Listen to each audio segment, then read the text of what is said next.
These big old doohickeys are notorious for being the kings of smoking equipment. Just look at this list, it's at number 1. And it's for a good reason. Anyone who's ever used one knows just how lethal a few hits can be. And I did 10 big hits living to tell the tale, baby. I was in a smoke competition with this guy that is genuinely unhinged and vile as a person, but we'll get into that. It all started in one of my stacked classrooms. I had Roderick, Adam, Roman, need I say more? But there was one unnamed mystery individual in this class as well. No one knew him, but also everybody knew of him. He'd always be dressed up extremely classily. He had this pot hat he always wore. He had those anime hoodies in his classic lightning bolt Crocs. The dude dressed so loudly despite never speaking a word once, until Roman did his talking to strangers thing and came up to the squad like, "Yo guys, I talked to the Croc guy, he seems kinda cool, I'm gonna hang out with him." But then "I'm gonna hang out with him" quickly turned into "we all hang out with him," because the three of us were just too curious to meet this guy. We had to be there. So the plans were made, of course, at Adam's magnificent property. The day had come and the boys were all dressed up head to toe for Croc Guy's arrival. As he burst through the front door, we were all pleasantly surprised to see he was still sporting that iconic look. Considering his hat, we wasted no time to get to the point. "You wanna smoke?" Sure. So we get the equipment and all tiptoe downstairs ready for smoke time. "So how often you smoke that epic, bro?"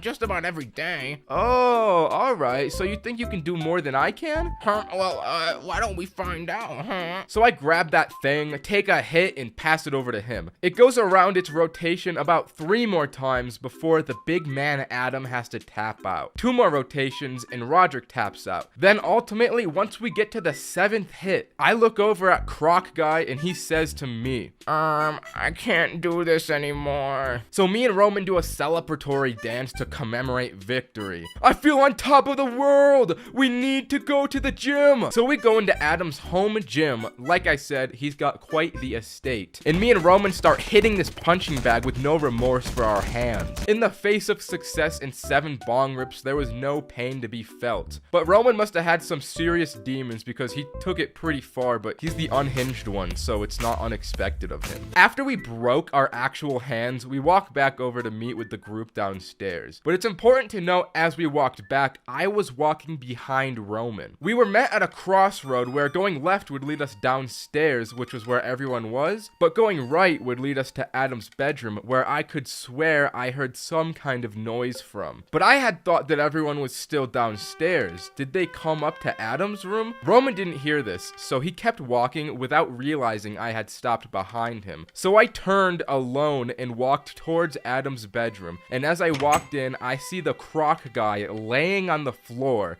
but I didn't see anyone else. Yo, what's up?" No response. I walk closer, and I see he's passed out in a weed coma of some sort. But as my eyes wander down, I see the Croc Guy is, exposed. I'm frozen for a moment before I slowly just walk out of the room to not make a noise. "Bro, what was that? I knew we should have never hung out with the Croc dude. Oh my god, I need to tell everyone else about this right now." Once I got downstairs, I see Roderick freestyling and I freeze up again. Being as high as I was, I realized it would be pretty awkward to explain the situation to them. So alternatively, the plan was to naturally lead them into finding out themselves. But before I said anything, there was one absolutely fire bar Roderick said during his freestyle, which went along the lines of, "She didn't want to fuck me, but she should have." After that heat was spoken, I said, "Guys, let's all go upstairs." "Okay, but let's smoke more." So we do the bong rotation 3 more times before going upstairs, and I'm just hammered. I am smashed from these hits, dude. As we walk up and towards the room, Roman yells out, "Bro, we need to go to the pool. I want to see what the water looks like." So the great Croc Guy reveal was delayed while the 4 of us sit by Adam's pretty sweet indoor pool. But to be honest, because of all those extra bong rips, I kind of forgot at this point the trauma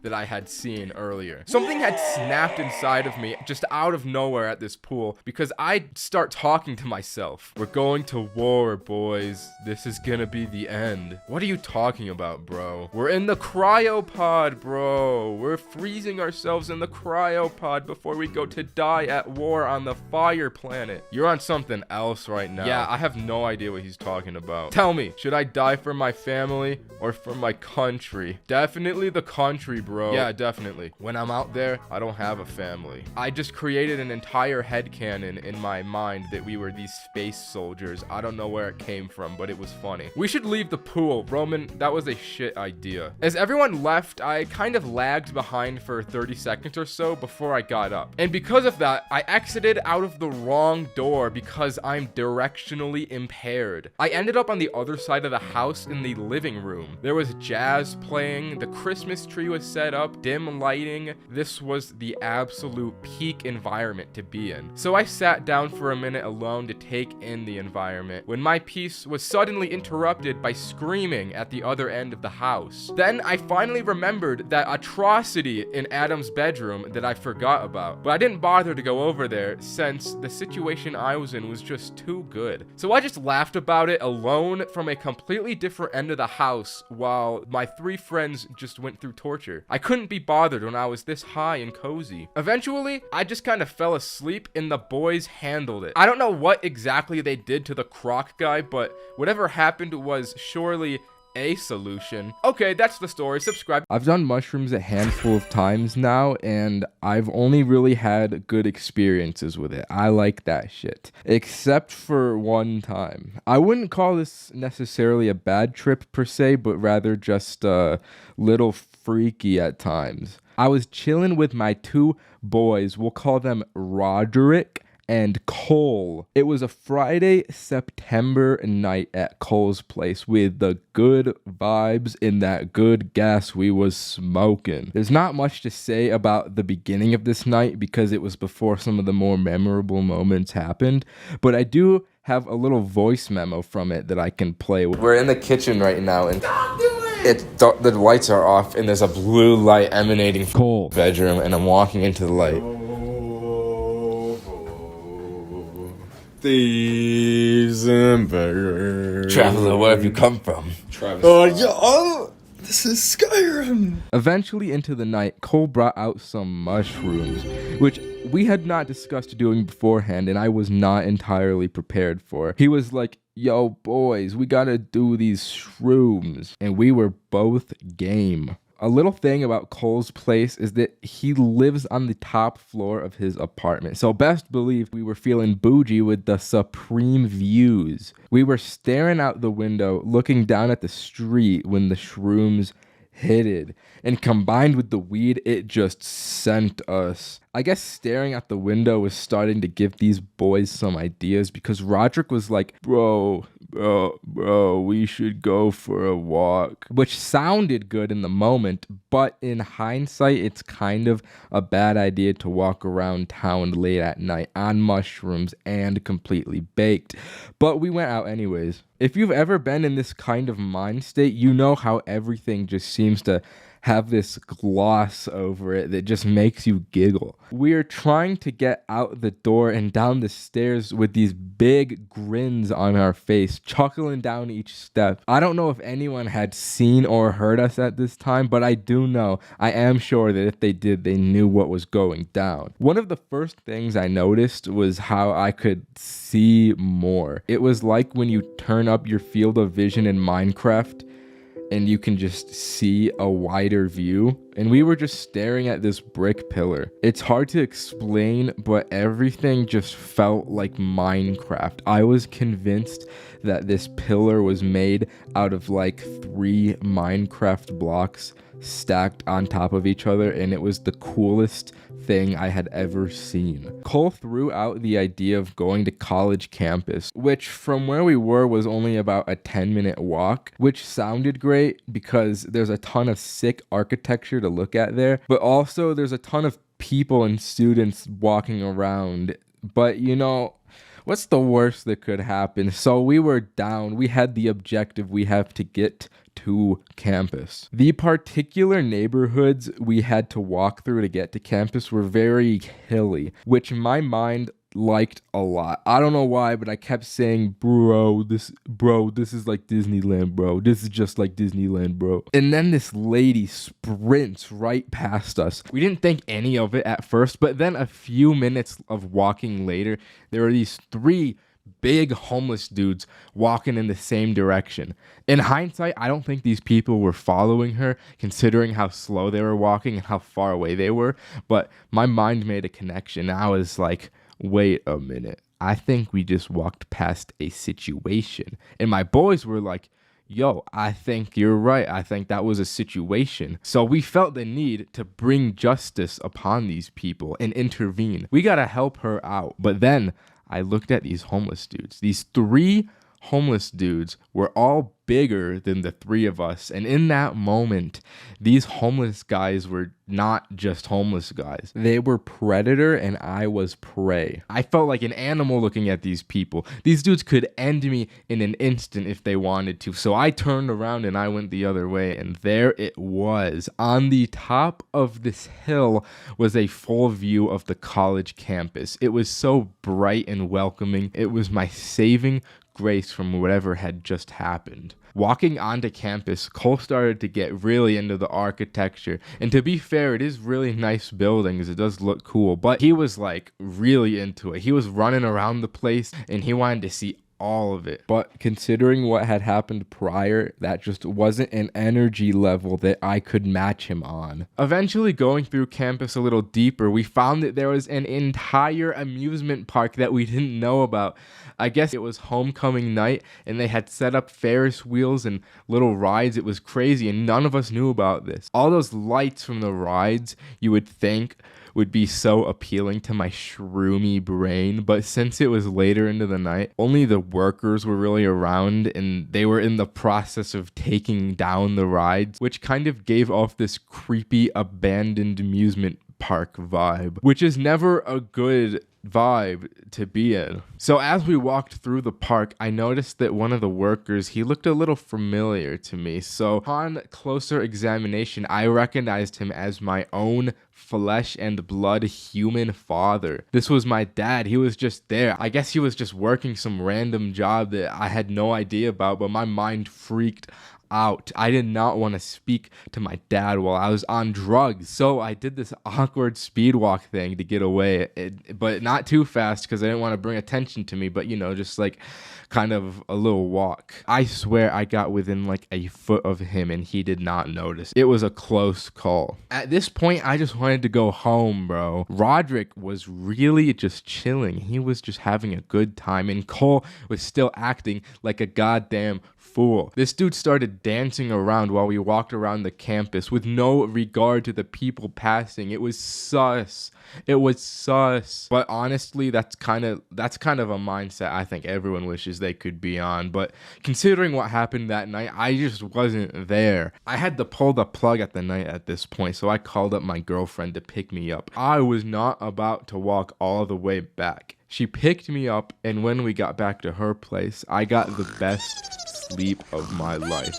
I was so relieved that I was in bed, it felt unreal. Despite the hectic night, we still got the good ending. If you're ever under the influence of shrooms, I would personally refrain from going out into populated areas for your walks. You can still go outside, I just stick to trails and like forest type walks. And if you start to freak out a little bit, make sure you have a girlfriend to call and pick you up. And if you don't, I'm not surprised. But sleepovers with the boys are sacred moments to see how many boundaries you can get away with pushing, even if it means overextending a bit. It's what makes it fun. This night, Roman, Cole, and I planned to push the 2 ironclad rules amongst the Roman household. Rule 1, no weed. His parents didn't even know he smoked at this time. And 2, no friends over on this particular weekend. We were to not only sneak the weed into his house, but also ourselves.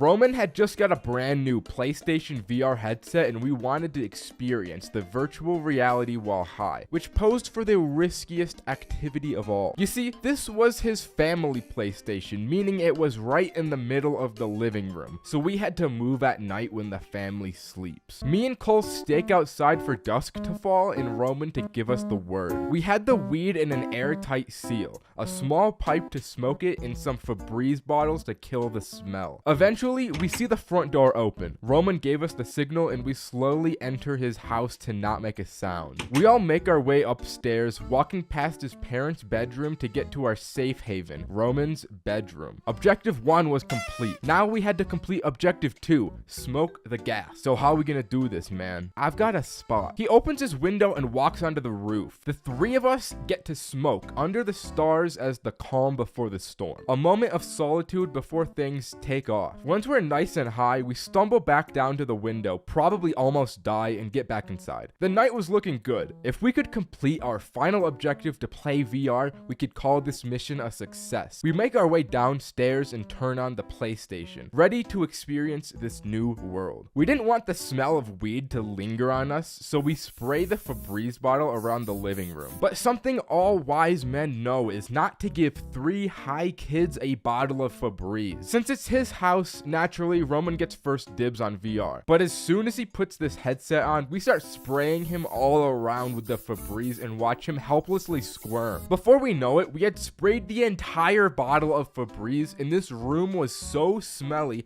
it was completely unlivable. And this headset had speakers built into it too, which is important because Roman didn't realize how loud he was being. He was screaming. We hear a door slam and footsteps coming downstairs. Cole and I had to think fast before whoever was coming downstairs came down and saw us. So me and him run into the closet. Roman has no idea we left him behind because he can't see and can hardly hear. So if we tried to communicate to him, we would have just blown our covers. His mom comes downstairs like, "What the fuck is all this noise? And what's this smell?" Roman takes off the headset to see us gone and he knows he's fucked. We have to listen to Roman get yelled at from this closet and the situation is just awkward. But we couldn't concern ourselves with that because we had larger issues. It was inevitable that Roman's mom would take him up to his room, and that's exactly where the weed was. We had to act fast and somehow get from the closet to Roman's bedroom to out of the house without being detected. Luckily, the Febreze came in clutch because it made his mom stand in the kitchen and not the living room. This allowed us to open the closet door and hug the corner up the stairs undetected. We run to his bedroom and get the weed and we're like, what in God's name do we do now? We couldn't go out the front door. The only escape was through his window and onto the roof. Me and Cole sit out here just talking about how fucked Roman is. Alright, as long as his mom doesn't see us or the weed, we should be good. But what are we supposed to do? Just sit up here all night? Well, at least we have the weed on us. So the two of us, stuck between a mom and a hard place, resort to smoking more. I mean, what else are we gonna do? Some time passes and we see a head poke out the window. Yo, Roman, are you good? But this wasn't Roman. It was actually his dad. The two of us are paralyzed until he talks. Yo, what's up, guys? What are you doing up there? He sees our weed and puts 2 and 2 together. You know what? I used to smoke weed too all the time as a kid. I don't want to freak you guys out. So he uses his dad magic to get us through the house undetected, drives us home, and we get out safe while Roman takes the fall for us. Okay, that's the story. Ring the bell. Bye. At one point, we've all consumed more substances than we can take and lost some sort of bodily function. Whether that's the loss of literal control over your body or the loss of your mind, so you just act on all of your primal monkey thoughts, either way, something is lost. So even if this story is the highest I've ever been, if you've watched me for long enough, you'll know that the only thing that I lose is my shame. I have an ability to hard body substances without ever dropping. So at least originally, this night was going to be planned as a mushroom trip between me, Roman, Adam, and Roderick. And I'll just skip the scene setting because I know you just want to see the drugs. So me and Roman pick up 6 grams of shrooms, stop by the Holy Land for snacks, arrive at Adam's luxurious estate, and get inside to prepare there for the Ninja content farm. Also, Cameron was there too, so let's not forget about him. Round of applause for Cameron, although he was going to be sober and exclusively doing homework on his MacBook this night. So you got the stuff, my brethren? Yeah, bro, I got it right here. Let's just bust this bad boy open. We got gypped, and the plug only gave us 4 grams. So the 4 of us ended up only eating 1 each. Right after eating these mushrooms, Adam, Roderick, and Roman ran off to probably smoke, but me, I'm more reserved than that. I made the respectable decision to stay back and help Cameron with his homework. And it wasn't because I like him or anything. So me and him bust through a good chunk of these questions until these words start to become a little hard to read. And these mushrooms are making my belly feel a little queasy. Those 3 goons that left before bust through the door and instantly and simultaneously start explaining how the mushrooms feel to Cameron for some reason. It's really cool, bro. It makes me feel really cool. Yeah, it's awesome, bro. It feels superfluously awesome. It makes me feel alive. It makes me want to take someone's life. In between my upset tummy and the juxtaposition from solo Cameron time, it felt like I got punched. Boys, I want to do homework right now. Frick you, bro. Fuck off, bro. What are you talking about? I was being bullied. You know what? I'm gonna go to the bathroom. Oh my god. Despite us all having just 1 gram each, they were enough. These were some strong guys. As I had that moment to myself and overcame the queasy, I left the bathroom and everyone was gone. Although, I heard faint music from the porch. As I walked out, I see these 4 are smoking a big dog style cigar in the snow outside, and Cameron was making beats in Logic Pro. Ooh, there's the big homework, baby. What'd you do in the bathroom, bro? Put a diaper on? Did you put a diaper on in the bathroom? Fug homework, bro. Check this out. This was my snapping point. My friends were relentlessly bullying me, and I had to do something now to redeem the great Ninja name I was known for. Give me that cigar, boys. Check this out. Damn, bro, you're not supposed to inhale it. This didn't exactly hit the way I thought it would, but in this moment, a shining opportunity presented itself. Who wants weed, boys? So all of us, minus Cameron, scurry our little feet downstairs, into the garage, and hop in Adam's classic weed Porsche. Adam pulls out the big dog bong, and I knew this was the time. This was the moment I would fully redeem my stained legacy and go down a legend. I got handed the bong first, and as I held it, all my memories flashed through me like visions. When Roderick called me a homework baby, when Roman said I wore diapers, it would all be sanctified in this moment. I lit up, and as I'm sucking on this bong, I don't let go. I take the biggest bong rip of my life until my lung capacity can't take a single more milliliter of smoke. As I exhaled, the entire car is filled with smoke, and I'm coughing like Walter White. This shit hearted.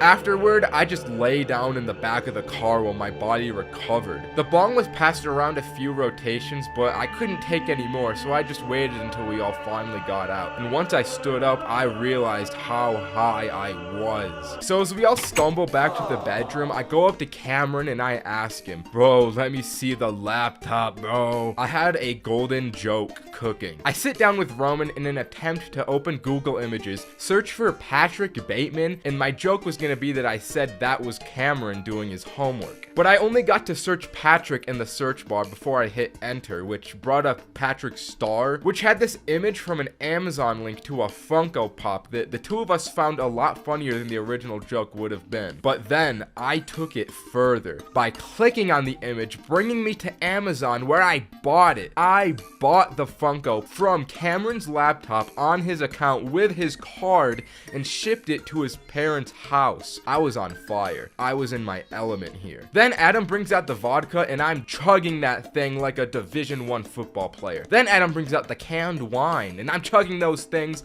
like a Division I football player. I had completed the holy trinity of substances: earth, water, fire, but I was missing air. And I don't normally do this, but I start ripping Roderick's vape. And with all these substances combined into me, I was just like Avatar Aang. I guess my mind was still on SpongeBob SpongeBob because I really wanted Cameron to play the outro song from SpongeBob on his MacBook. But the video Cameron brought up wasn't just the SpongeBob outro. It was, I put the SpongeBob outro over the end of humanity. And as soon as this video came up, I had another golden bit to come to me. One that would even top the Funko Pop one. Cameron, hold your laptop up so that everyone can see. Boys, this video is something I've worked very hard on over the past few years, and I'm so happy to finally have it come to fruition. You didn't make that, bro. That's a YouTube video. They want you to believe that. But let me continue. As you know, my YouTube channel has grown at an extremely fast rate recently, and I wanted to celebrate the monumental achievement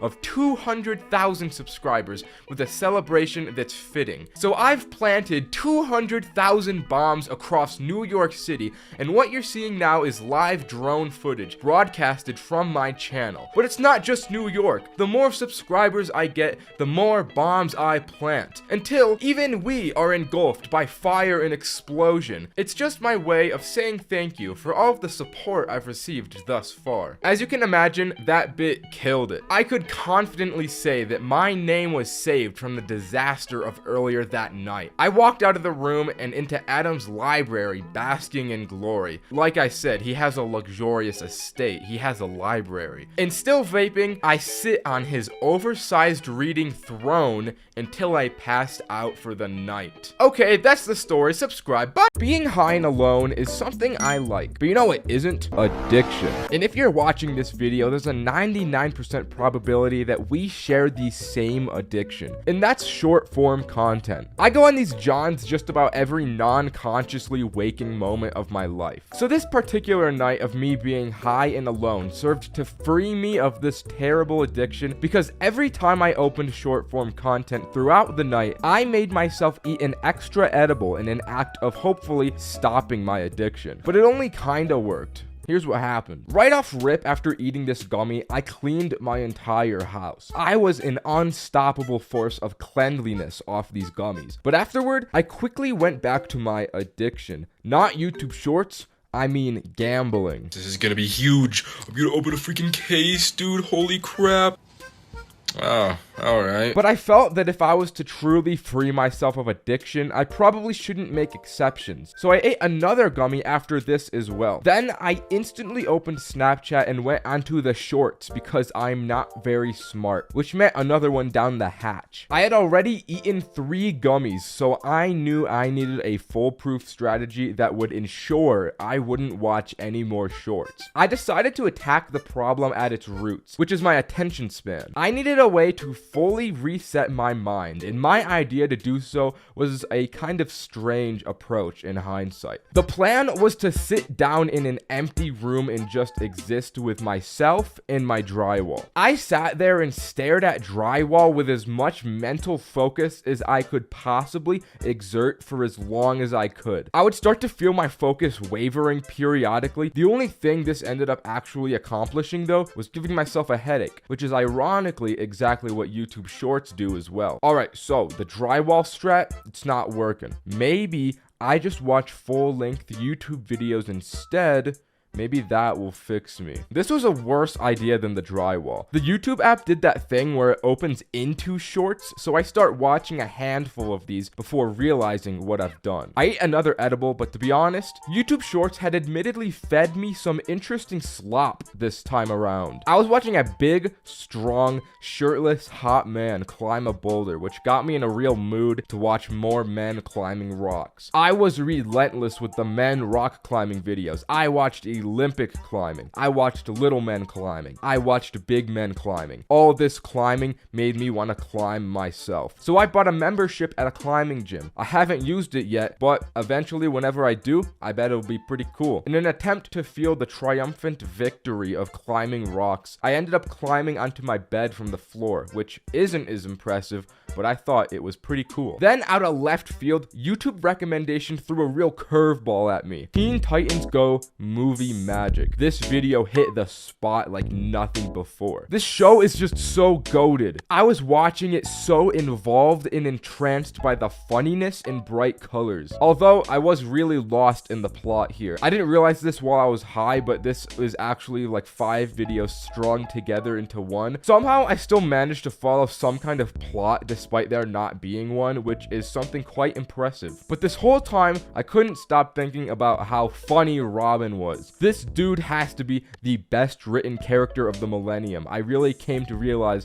the delicate intricacies of his character here. The only downside of this show is that it's bright and fast and really cool. Just like everything else, it was bad for my attention span. I needed to find some other method to fix myself. I search on Google how to slow attention span and find this article. After reading it, at the end they recommend behavior therapy, which I don't need. So the article was shit and it didn't help me at all. Considering that the other things in this article were chewing gum and drinking water, I came to realize after reading this that I'm actually doing everything perfectly and optimally for fixing my attention span, if that's really all it takes. I guess I'm just left to live in torment and evil constantly. Afterward, I went down a massive YouTube rabbit hole, so I'll just give you some of the good ones before I went bye-bye sleep time for the night. And trust me, the last one will change something in you. So I watched how to turn a Lego man into meth. Then I watched pirate videos about how to be pirates. Those ones were pretty sweet. I learned how to become the Pope. I watched this video and legitimately did not listen to one word for the entire 30 minutes. I watched for an hour about the Napoleonic Wars. I've never given a squat about history at all in my life, so I don't know why I watched this, but it was interesting. I found out how to board an airplane. Then I watched a ton of these kid gaming videos and they went so hard. But the biggest video I watched was this one. This video is something special.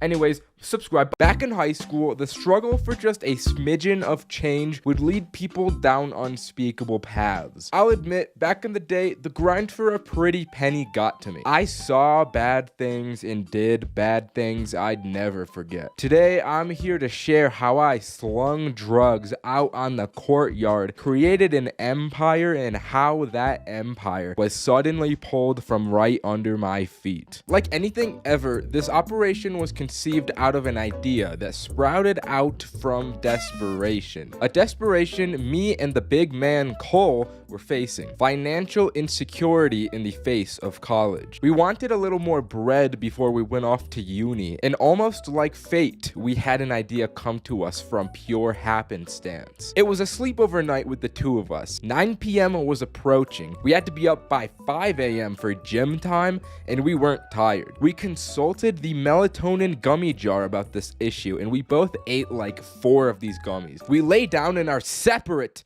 beds, and once the effects started to hit, we realized the gym may not be happening.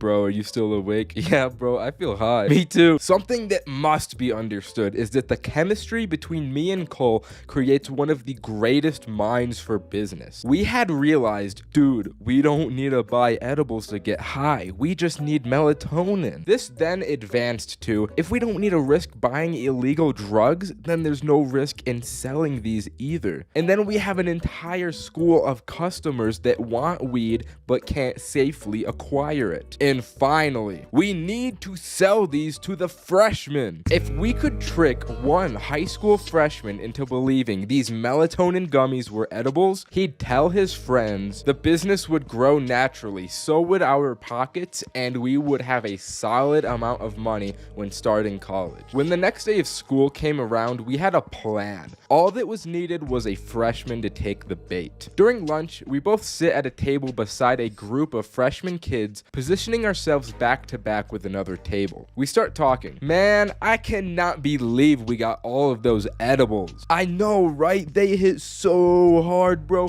They felt so good. Yeah, that was like a life-changing experience. I think everyone has to experience this stuff. We were clearly talking loud enough for this table to hear us, but no one was biting. waiting. We had to take a more active approach. I leaned back and asked, "Hey man, have you ever done edibles before?" No, why?" "I got a ton of edibles the other day and I'm looking to sell. You wanna buy?" Let me think about it." This kid talks with his table for the rest of lunch until the bell rings. As everyone's walking away, we stop him and ask, "So you interested, little bro?" "Kind of, but I don't have any money on me." This was an inevitability we foresaw. So I hand him 2 melatonins. "How about these ones are on the house? You can do it with one of your friends. Let me know how it goes." And just like that, we got the ball rolling on what would eventually secure us future financial stability. After about a week, this kid comes back to us saying how awesome it was, and he and his friend got so high they passed out. He wanted more, and this time he brought money, so we sold them to him $15 a pop. As the school year went on, word spread. Eventually, we had a whole section of the freshman year class hitting us up on the daily for these melatonins.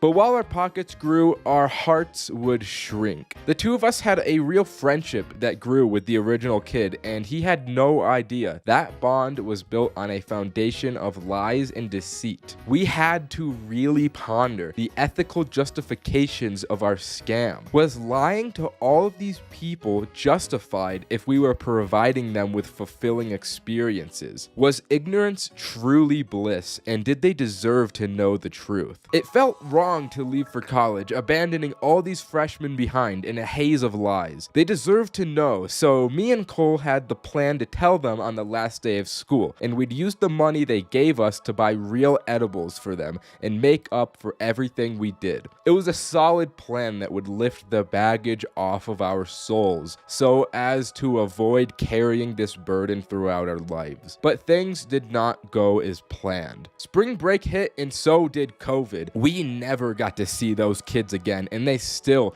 don't have a clue what happened to them. All we can say for sure is they were happy. The smiles on their faces as we deceived them were always a bittersweet sight. And because of a global pandemic, despite the burden we bear, those smiles will never die. Okay, that's the story. Subscribe. Bye. I haven't gotten high in school very often, and anyone who has gotten high in school would know why. It always sounds like a good idea at first, but in practice, it can be so goddamn scary. Now, this story isn't just about me getting high, but instead the whole squad was smoking in class. And under those circumstances in mind, you know shit had to have gone down, and it did. So it was the first day back to school from summer break, and it was the morning of that day before the classes had started. As the nature of the first day of school goes, I was pissed off, and so was my boy Roderick, the same guy from the mushroom story. We were pissed we had to be back in this place, but it also was sick to see everyone I didn't see over the summer. So we were greeting everyone in the grade, catching up in the hallways, when none other than the man himself, Kevin, comes through the doors, beelines straight to the two of us, and whispers in our ears, "Bro, meet me in the handicapped stall real quick. I got something to tell you." Which, may I add, is an insane way to greet someone on the first day back from summer break, but we followed him into the bathroom to see what was up. As we walked in, Kevin is standing on the toilet like he is about to give a speech to us and says, "Guys, none of the three of us want to be here. Wouldn't you guys agree?" And we nodded our heads in agreement. "Then why don't we go somewhere else?" And this guy pulls out not just one, but 3 different wax pens, and our mouths are agape. Keep in mind, I rarely smoked at this time, so to see not just 1, but 3 wax pens that this dude had brought into the school was the craziest thing I had ever witnessed. I was like, no way we're smoking right here and right now. And Kevin said, "Not yet. See, I've been dreading the first day of school for a long time now, so I've thought up a way to make it a little more interesting. I want to play a game. We each carry a pen on us for the entirety of the day. Every time somebody says some dumb shit, you have to take a hit. And if you don't get caught all day, you get to keep the pen. But if you get caught, you owe me $50. In one moment, I was going about my ordinary day in school, and in the next, I'm choosing which pill I'm gonna take, and you know I took the green pill, and so did Roderick. I won't lie, the speech had us getting hyped in this bathroom stall. If anyone was in the bathroom at the time, I feel like they probably would have gotten the wrong idea.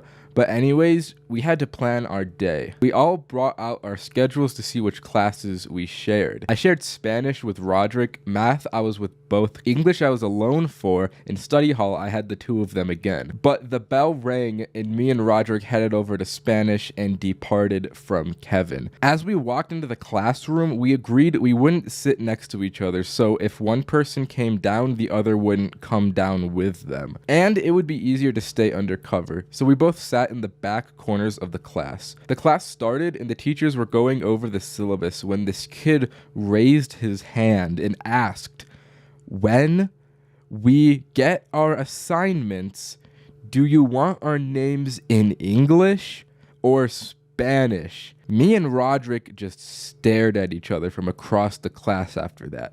We knew what we had to do. As soon as the teacher turned around to the whiteboard, we took a hit, but then she turned around and we just had to hold in the smoke until she turned around again. And once I did, I started coughing loud. I couldn't hold it in that long. So I crossed my arms and put my head down, and no one thought anything of it, but it was close. The class went on and we got out of that one safe, although those wax pens, if you've ever smoked them before, hit hard. So even though I only took one hit, I was already feeling it as we walked to math. We got to the class first, and as Kevin walked in, he looked so fucked up. I was like, "Bro, what happened to you?" And all he replied with was, "It was Liam, bro." And then just took a seat before I could respond. Lord have mercy on his soul. Let me tell you, math was a dreadful class to get through. Not because of the challenge. We didn't even have to smoke once during this period. It was just the munchies, bro. Lunch was the next period, and I was fiending for that school lunch. The most entertaining thing that happened to that class was that I sat across from Kevin, staring him straight on, and he just kept nodding out of existence and coming back. This guy was on another planet, and it was only 10 in the morning. Once lunch came, I spent like $20 on snacks, but they were all out of the vending machine, which was a process I did not have the patience for. Waiting for the food to come down just felt like an eternity. The squad linked up and I tried to get more information on what happened to Kevin during first period. Can you elaborate on what happened to you earlier, bro? Liam, bro, he had to introduce himself and he said he likes kids. He didn't realize how bad that sounded, bro. But he really said it. And to be honest, me and Roderick, we just decided to take a hit right there after hearing that out of respect for what he had gone through. Once the bell rang, I started stressing because my next class was alone. I lost my supports and I had to face English class like a real stoic man. I sat down. I don't remember exactly what the question was, but I do know that some kid said something that I had to smoke to. So I had to take a hit. Then the guy next to me leans over and looks into my eyes and just nods. I was sitting next to the school stoner Bradley. Bradley saw this and asked, "Yo, can I get one, bro?" So respectfully, I handed him the pen and with no remorse for his own life proceeded to blow it straight into the air, and of course the teacher noticed and walked over. I thought it was all over for me in this moment, but he just ended up sending Bradley to the office. But the thing is that he still had my pen on him when he left. This guy, 200 IQ, outplayed me and purposefully got sent to the office so he could take the pen for himself. I don't know if that was actually his plan, but that's just what it seemed like to me. Once English ended, I walked into study hall, and this part was the hardest part of the challenge to overcome. If you've had study hall before, you know how silent the class is. So I'm trying to tell these two how I got my pen stolen, but I'm so high I cannot control how loud I'm being, and I just can't communicate what happens. I guess they both deemed that to be smokable, so they both took a hit, and as they exhaled, I couldn't help but just laugh at myself and I laughed loudly, which alerted the teacher and got Roderick and Kevin caught. But since I got my pen stolen, I got away from it. I didn't have anything on me. They got sent to the front office and I had to wait out the next hour of this class in an excruciating silence, just paranoid that somebody was gonna come after me. But at the end of the day, nothing happened of it, so I technically won the challenge and got to keep the pen.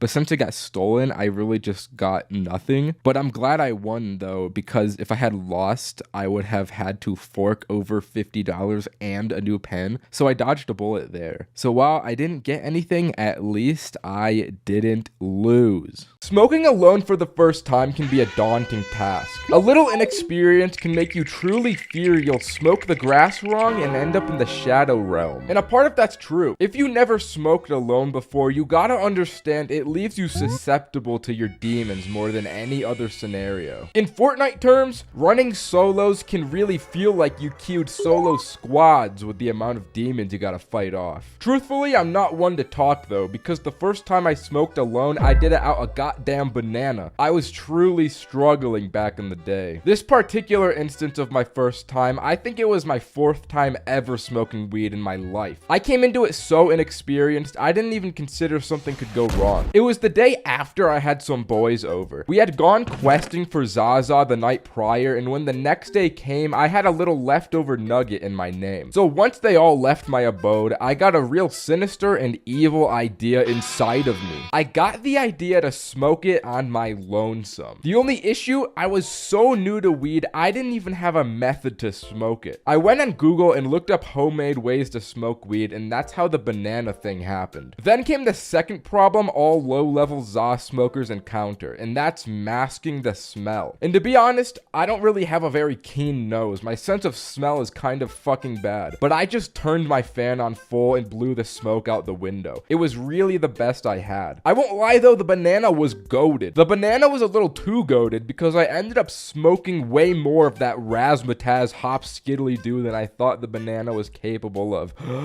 I expected some janky doohickey that hardly worked, but the banana method was truly valid. I only took like 2 to 3 hits since my tolerance was so abysmally small. But even from that, I started to see God. The chronic lung pain started to settle in immediately. It was so bad, I was praying to God, like, please Lord, free me of this pain. I didn't mean to smoke this weed. It was an accident. I really don't know how this happened. I was in recovery from this for like half an hour. I straight up thought it would never end and my high would be ruined because of it. So once I healed, I went on TikTok to rot myself from the inside out. But in my scrolling, there was one video that really stood out to me. It was specifically this one image from the video of a Lego Star Wars man. I stared at this picture for like 20 minutes, completely dumbfounded and in awe. I couldn't comprehend this Lego man, and it just didn't look right to me. So I did my research and watched the entirety of Lego Star Wars Episode 3 until precisely 12 minutes and 8 seconds into the video when I saw him. This is not the same as this, and it fucked me up. Immediately, I called Roderick like, bro, they fucking changed him, bro. What are you talking about? This Lego guy, he's not the same. They changed him. You have to come over right now, dude. I'll show you. So Roderick heads over to my house while I cannot comprehend why they changed a Lego man. He pulls up and I get the text that he's outside, and suddenly my brain does the Vine boom sound effect. Wait a minute. If I gotta go get Roderick, that means I gotta go through my house. That means I could be seen by my very own mother. I looked in the mirror to do a quick checkup, and bruh, my eyes looked like Squidward when he said, I'm all out of money. And I had no idea if I smelt or not. So I sprint downstairs as fast as I can, acquire young Roderick at the door, and take him into my room. Almost immediately, he's like, hey bro, it smells like weed in here. And my brain goes Vine boom sound effect with extra reverberation and bass boosted. Ain't no way, bro. Please say you're joking, bro. I can't have that be the truth. Nah, dude, it smells like weed. I start to panic. I don't know how potent the smell is, and I don't know if the smell had leaked out when I left my room. Now the objective has changed. It's no longer about Lego men anymore. It was about getting rid of the smell as to avoid getting a beating. I showed Roderick the banana, so he took it from me like, all right, this makes sense. The source of the smell has got to be coming from this banana. So what do we do about it? Give me a lighter. Oh, all right. And Roderick starts smoking out the banana, not before eating the whole thing. Eating that banana is just downright awful. All right, dude. Now the source of the smell is inside of me. So as long as I don't open my mouth very much, it can't get out. Oh, wow, bro. That's genius. I didn't know you had this much intelligence. Hey, I'm not done cooking yet. We gotta get the smell out of the atmosphere now. The atmosphere? Yeah, dude, the atmosphere. Go get a vacuum. Go get a vacuum. So I run and get the vacuum, and then bro turns on the vacuum nozzle and starts attempting to suck the weed smell out of the bedroom's atmosphere. Wait. That vacuum is too loud. It's gonna bring suspicion to the noise. Oh, damn. Good thinking. And in an attempt to soundproof my bedroom, me and Roderick take my bed mattress off the frame and push it up against the door. Once we had thoroughly sucked all stench from the atmosphere, Roderick was like, all right, we gotta vacuum the floor now because the odor can trap itself in the carpet, so let's suck it out. So then we vacuumed my entire bedroom. Our soundproofing was apparently not good at all because all of a sudden my mom opens my door to see what all the noise was, and the mattress falls on Roderick. What's all this noise? Oh, you know, I'm just cleaning my room.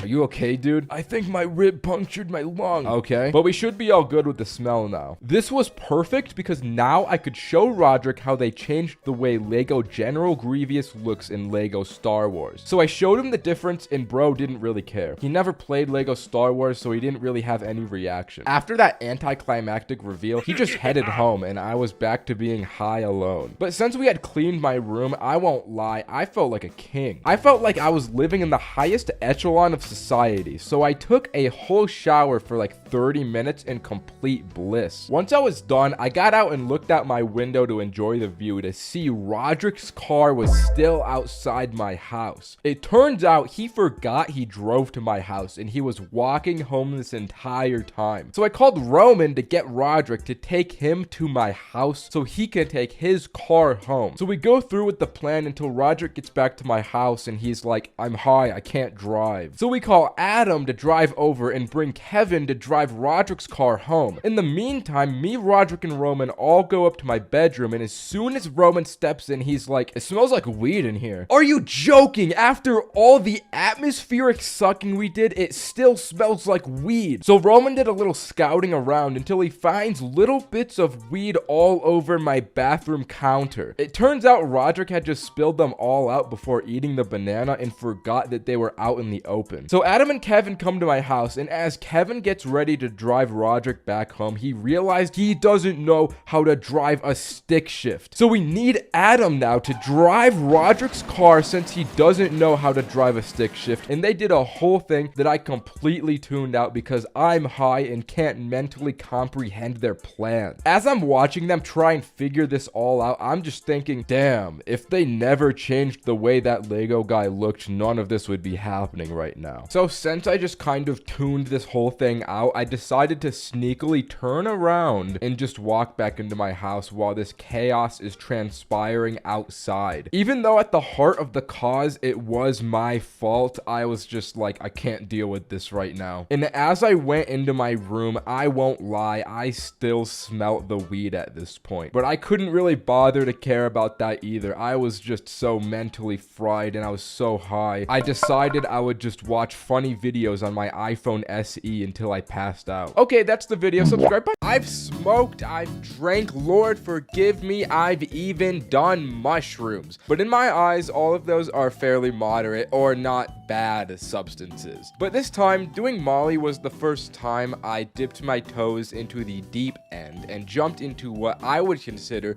the dark side. And I didn't even mean to do Molly this day. So it all starts at the end of my day.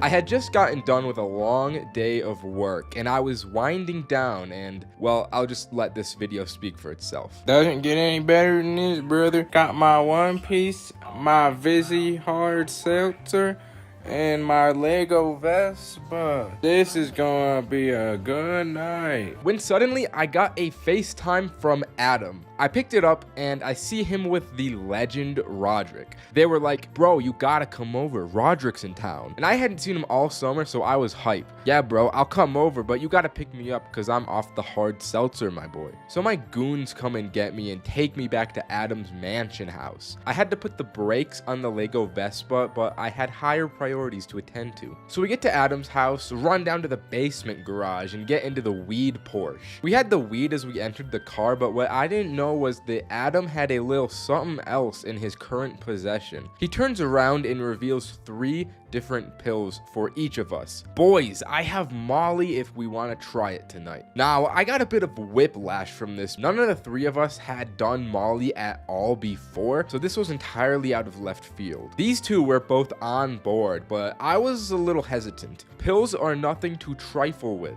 Adam had tested them, so we knew they were safe, but I was still a little sussed out, but also interested in trying them. In classic Ninja fashion, I said yes, but I opened up the pill and only took half. Because if this was gonna kill us, at least it would kill them first. Holy shit. So we popped these little guys and waited for our digestive systems to do its thing. We bumped the music and had a little chit chat. After about 15 minutes had passed, this Pop Smoke music was starting to sound a little better than usual. We were enchanted by the woo, and the 3 of us just get so much energy from this music. We step out of the Porsche and decide to experience this in the outdoors. So we go for a sunset walk around the neighborhood. As we walk around, Adam discovers that walking backwards is apparently really awesome. So the 3 of us are walking through the streets backwards, and I imagine it would be a strange cryptid thing to see as a bystander. I remember this moment was when it really started to hit these 2. Adam was staring at the sky like, bro, I'm breaking through, holy shit. It was like that video of the guy doing DMT on CSGO. As for me, I'm not really feeling all that much yet since I only took half the dosage. We get back to the place and I take the other half. For the next half an hour, these guys feel like kings, but I never reached that peak since I spread it out. So we decided to smoke on top of the Molly, and this is where I get sent to the moon and only really remember certain parts of the night. I had smoked that Yarnum pack that had me feeling like a Lovecraftian 5th dimensional being. Before I know it, there's an Uber at the house. I had no memory of ordering one, and I had no idea where it was gonna take me, but I get in anyways. The drive felt like 20 seconds long, but it had to have been at least a 10-minute ride. The whole time, my consciousness is just shifting in and out, and it felt like I was teleporting down each block. We get dropped off at this trail, and despite being a place that I go pretty often, I was like, bro, where are we? It was so dark, I couldn't even see the ground I was stepping on. I just moved my feet forward and trusted that I wouldn't trip or run into anything. I remember saying, guys, I need you to look after me right now. I'm too fucked. Which was absolutely true. If I was alone out here, I would have been no better than the wild animals. I would have slept in the fields or something. It was so dark, my depth perception was all fricked up, and the trees looked like 2-dimensional images. I didn't even feel like I was walking. It was like I moved in place while the world spun under my feet. The trees were coming at me. I wasn't walking towards the trees, if you know what I mean. Before I know it, I'm in another Uber going home. We get back to Adam's place, and it was somehow 4 a.m., which is just an absolutely devilish time for me. Mind you, I go to bed at like 9 p.m. on a normal day, so I passed out. I wake up at like 6 a.m. and I get a ride home on my feeble 2 hours of sleep. And you would think it's over here, but that's not the end of the story. For the rest of this day, I'm just tired and chilled out, building my Lego Vespa and watching shows on the telly. Until about 6 p.m. hits, and I get another FaceTime from Adam. Come over, bro. We got more Molly. We're taking it again. I was like, what the fuck are these people doing? They're gonna stay up for 2 days non-stop on Molly. What the fuck? So I head over to Adam's place, and he's still still has Roderick over there, but also my boy Kevin is partaking in this unholy day. This time I'm purely here to observe. I'm not doing it again until Adam offers me mushrooms. So you know, I won't lie, I ate a little bit, but just a little, not that much. The four of us Uber to Safeway for yummies. We walk in there looking sus as hell. I can't stop smiling. I try my hardest not to, but it's just something I couldn't do, man. I end up buying an entire box of donuts and we Uber over to the park for a walk. We get dropped off by my boy Cameron's house, who lives by the destination, and he comes out just because he hears us outside. Just like that, my little party has grown to 5 people, and I'm handing out these donuts like I'm Mr. Beast philanthropy. From a storytelling perspective, this walk doesn't really have much to talk about. It was really just a fun and peaceful time. A late night walk out with the gang through the forest was just really nice. The entire walk, somehow, Cameron didn't catch on that the 4 of us were on drugs, which I think is really funny. Lord knows I'm not doing anything harder than Molly, especially not lean. Looking back on it, I don't think I'd do Molly again. It's just a little too intense for me. Mushrooms are where I draw the line. I'm sure a few people are gonna want to do Molly from this video, and if you really want to, I can't stop you, but if you're going to, you gotta test it like Adam did. Pills are not something you want to take risks with. All right, my 85.4% men, 12.4% females, and especially you 2.2% unspecified.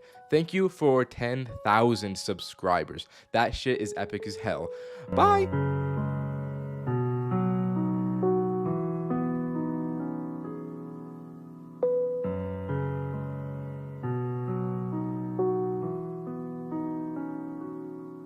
Edibles are cheeky little buggers. You never know exactly what you'll get from them. Sometimes you'll eat one and feel nothing, sometimes you'll eat one and feel everything, and sometimes you'll eat one, think you feel nothing, so you eat another and another until all you feel is pain everywhere. The trick is simply getting them from trustworthy sources and being a little patient with the gummy. But somehow this seems too hard for most people, myself included. I was neither patient nor safe this fateful afternoon, which made for my most intense edible experience ever. Now, this was back in high school, so getting from a reliable source isn't as easy as it is now. Instead of getting the edibles from a dispensary, you have to get them from Howard, a grade above you, that claims he definitely is the Heisenberg of edibles and can cook up the best stuff. It doesn't help that I was surely at the peak of Mount Stupid on the Dunning-Kruger effect curve, where my confidence was at an all-time high with weed and my experience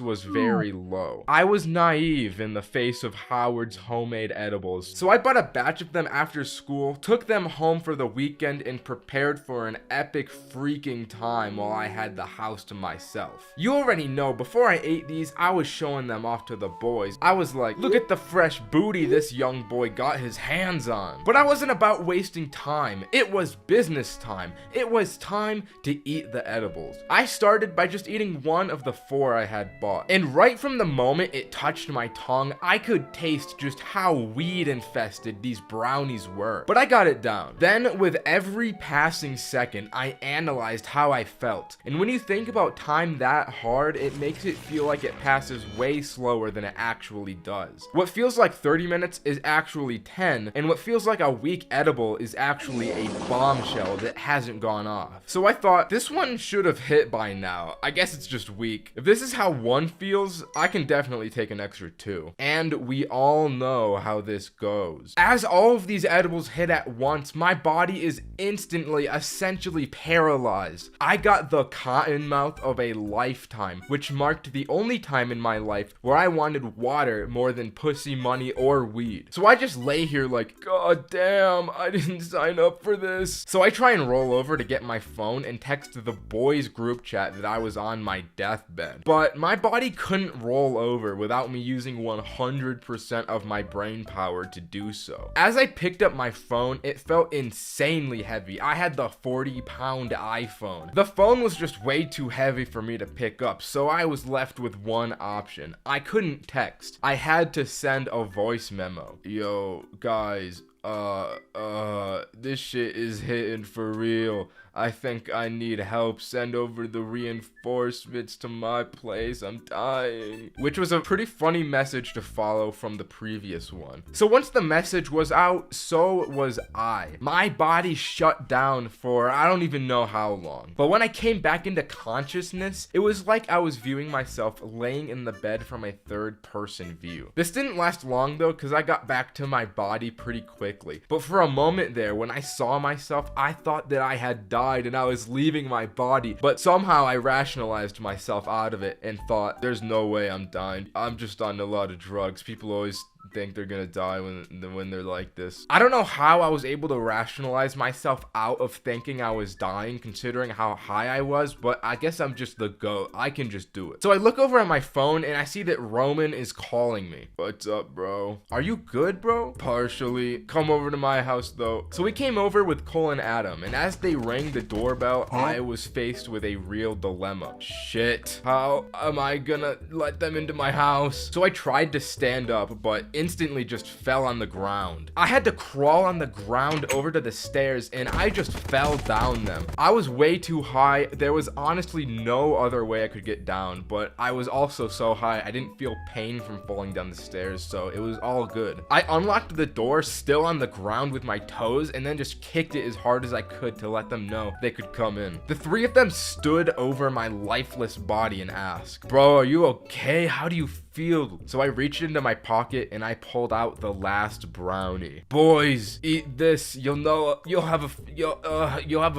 fraction of what I've been through if you eat this, but I need water first." So I get my water, and surprisingly the three of them just split the brownie and ate it like that. I guess high school boys are just that desperate they go feral at the sight of any free weed. I wanted to be transported to the couch, so I got picked up from my limbs and brought over to the most comfy couch I've ever felt. We turned on the TV and the first channel that was on was Paw Patrol. It was incomprehensible to me. Then I got some of the most devilish munchies in my life. So I postmated Chipotle. But at this time, the three of these boys were also starting to feel the munchies. Despite eating that small portion of the brownies, it was hitting them enough. So Adam was like, "Bro, I'm so hungry." And my high ass replied, "Oh, me too, don't worry, I'm gonna get Postmates." And I ordered another Chipotle burrito for me and Adam, forgetting that I had ordered the Postmates prior. I guess the group of these three guys picked up on this, so they started to get me to order as much Postmates as they could. Once the burritos started coming in, I'm freaking out because I don't understand where all of these orders are coming from. I thought I had discovered a real-life infinite food glitch because 4 different orders and 7 different burritos were delivered to my house. But alas, it was just my friends sucking me dry of every cent I have. So we got all of our burritos, brought them in a big pile, we held our hands around the burritos, and we prayed for this meal. We prayed to God and thanked him for this bountiful feast we had. And with that, there were 2 extreme lessons I learned this night. Don't buy edibles from Howard, and don't trust your friends. They will try and get as many burritos out of you as they can. Okay, that's the story. Subscribe. Bye. When it comes to high school, we all have shit memories. Nobody's decision making will be depthful when they don't have consciousness. Even when it was good, it was never all that good. Today, I'm unfortunately here to recall upon a time that has fallen down in infamy. It was a certified bad time. Back in 11th grade, we needed to up the ante and raise the stakes on a daily basis, merely to keep entertained and probably alive with our hormone brains. So we concocted this half-scheme idea to smoke gold. And what I meant by that was to roll a golden joint. Surely an absolute premium experience to be had. We wanted that man in the moon weed to get us out of this motherfucking world and to place into our wraps made of gold. But that wasn't enough. We had the brilliant idea of suggesting a boys' feast this night, featuring a steak, a beautiful steak as the main dish. We fancied ourselves sophisticated philosophers and men of taste. The philosophers in question being me, Roman, Roderick, and Adam. Our combined brain power told us we needed to act fast, or else Adam's plug may take a nap. So Adam texted him at lunch real quick to secure a dub before Mans hit his afternoon weed coma. After school, we hopped in the whip and skirted off. Questing with the boys was never any lightweight situation, you understand. A Socratic philosophical debate carried out inside revolving around how much coinage was required for the night's festivities. If we pooled our money, we had $47, which was probably enough to buy the steak and the weed that we wanted. We pulled up to Safeway and parked the whip to commence the shopping. This was my first time buying meat to cook. I didn't know what to look for, and neither did anyone else. We bought the steak, got in, and got the fuck out of there like that. Adam's plug lived right up the hill, so we zoomed up the hill right after and filled into his basement like weed gnomes. When we got the za, we tell him about our quest and ask him if he knows how or where we could find golden wraps. He goes,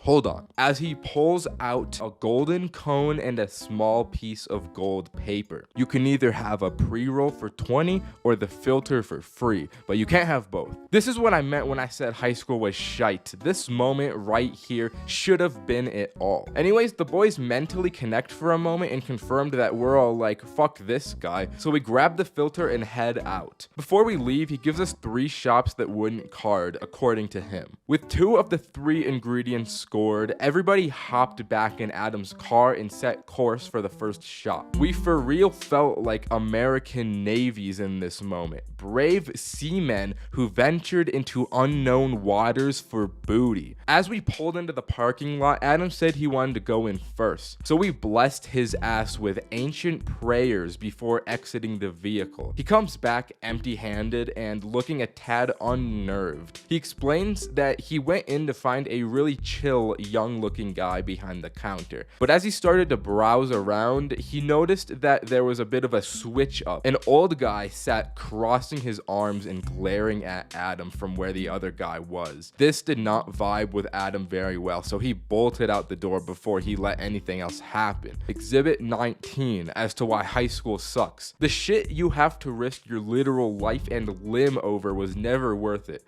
Looking back, this was not worth the amount of trouble we could have gotten into. From here on out, we decided to call the places to ask if they had any specialty wraps, but the second and third shops that the plug had given us were a no-go. So we decided to Google 24 karat gold weed wrapping paper for sale near me. This turned up some interesting results, and after some more Googling, we narrowed it down to one shop that might have had it. At this point, we're impatient and morally sabotaged after escaping a nearly fatal encounter with the last. As we're pulling into this decrepit looking empty strip mall, we consult the lexicon and find a ritual of protection for our boy Roderick. We gotta buff him with Dark Moon Blade before sending our man out into the fray of Dark Root Garden, bro. This motherfucker Roman starts chanting inaudibly. We wrap up our blessings and Roderick steps out ready to face our collective demons. Adults in authority positions in possession of shit that we want. We wait 5 minutes, then like 8, and then about 10 minutes go by and there's still no sign of him. Finally, he comes out and it looks good. He's got that little grin we all knew meant good things. Roderick went sexy beast mode and not only found the wraps, but convinced this guy that he was 21 enough to buy them. So we had the wraps, we had the za, we had the steak, and we had our magical, precious filter. All that was needed now was to assemble the stones like Thanos and rip fat tokes of this golden excellence. Adam's parents still hadn't gotten home yet, so we zoomed over there to prepare the feast. Adam cracks out the pan while Roman and Roderick take over the cooking preparations. Everyone crowds around the cooking skillet watching the steak come up as Adam tries to roll the joint. The problem was that we had not expected the golden wrapping paper to be as thin and slippery as it was. Adam's fingers couldn't really get a good tuck going and fold the paper over. Micro throw, weed nuggets start falling out, and I foresee what is about to happen before it does.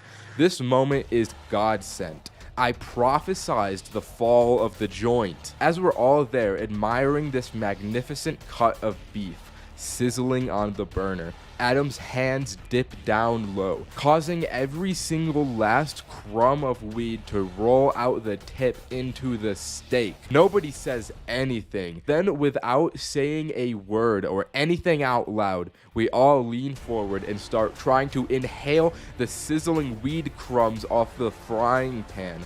But of course, it doesn't work, so we all cry and piss ourselves for the rest of the night. And that's why high school is ass. Throughout all of human history, we've always wondered, is the Fortnite cart real? This image has been endlessly spread throughout ancient cultures, dating back to hieroglyphic scrawlings in caves. Even to this day, the internet has tried to find it for years on end, and nobody has been able to track it down. Rumors started to spread that it was fake, and the Fortnite slurp juice cart wasn't actually real. But a small dedicated community of brave individuals never gave up hope for the Fortnite slurp juice cart because, quote, the high would be so good from it, and I want to feel like I'm in the real battle bus. So as the professional stickman and honorary Jaden animations of weed, I put it upon myself to truly find out if the Fortnite cart was real and if it in fact gave the greatest highs ever. After doing some digging around the internet, the best source on this topic I found was this Reddit post on r/weed. Clear as day, this individual has the Fortnite cart with the legendary blue THC oil. Reading the comments themselves, things didn't look so good for the investigation. Looks like window washer fluid. Rock on. Cancer speedrun.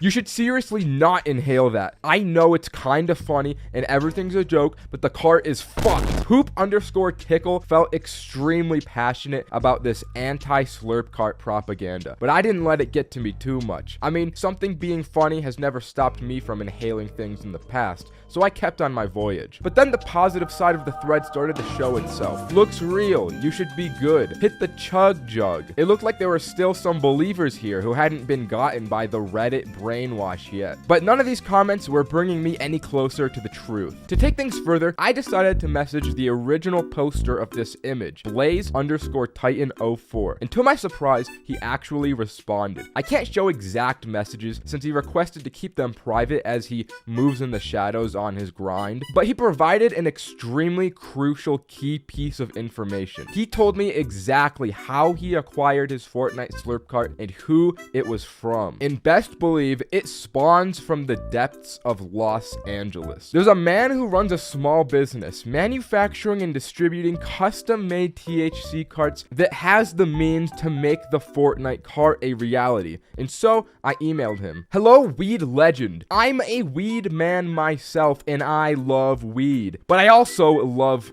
Fortnite. Can you make me the elusive Fortnite cart? Pretty please, I want to smoke that blue. 10 business days later, a mysterious package appears at my doorstep of my house with an evil purple aura shrouding it. I knew this was serious business because one of my generation-long family-employed bush trimmers died bringing the package up from the Ninja engraved iron gate that protects my home. I put on my hazmat suit to carefully extract the Slurp Penjamin from the box and ran up to my bedroom to be the first person ever to hit and feel what a Fortnite cart is really made of. What happened next was something I could have never predicted. Boys, today we have the Fortnite slurp juice cart. It's so rare. Come here, you gotta see this, you gotta see this.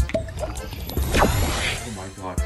Oh my god. Bro, you gotta try this. Oh my god, dude. Alright, I'm ready. I actually don't feel good. I don't think you should do that, bro. I don't think you should hit it. Okay, you actually should, bro. I think there's something wrong. I think there's something wrong with that pen. I think there's something wrong. You shouldn't have hit that, bro. Oh, fuck. No. I told you shouldn't hit that shit, bro. Fuck. Don't tell me you took another hit of that thing. No! Stop! I told you not to take another hit of that thing, bro. Come on! No! No, that's not good for you! That's not good for you! It's been 3 days since he hit the Fortnite pen. He's completely changed in all regards. I'll just show you guys. He's just playing. What the fuck? What are you? Hey!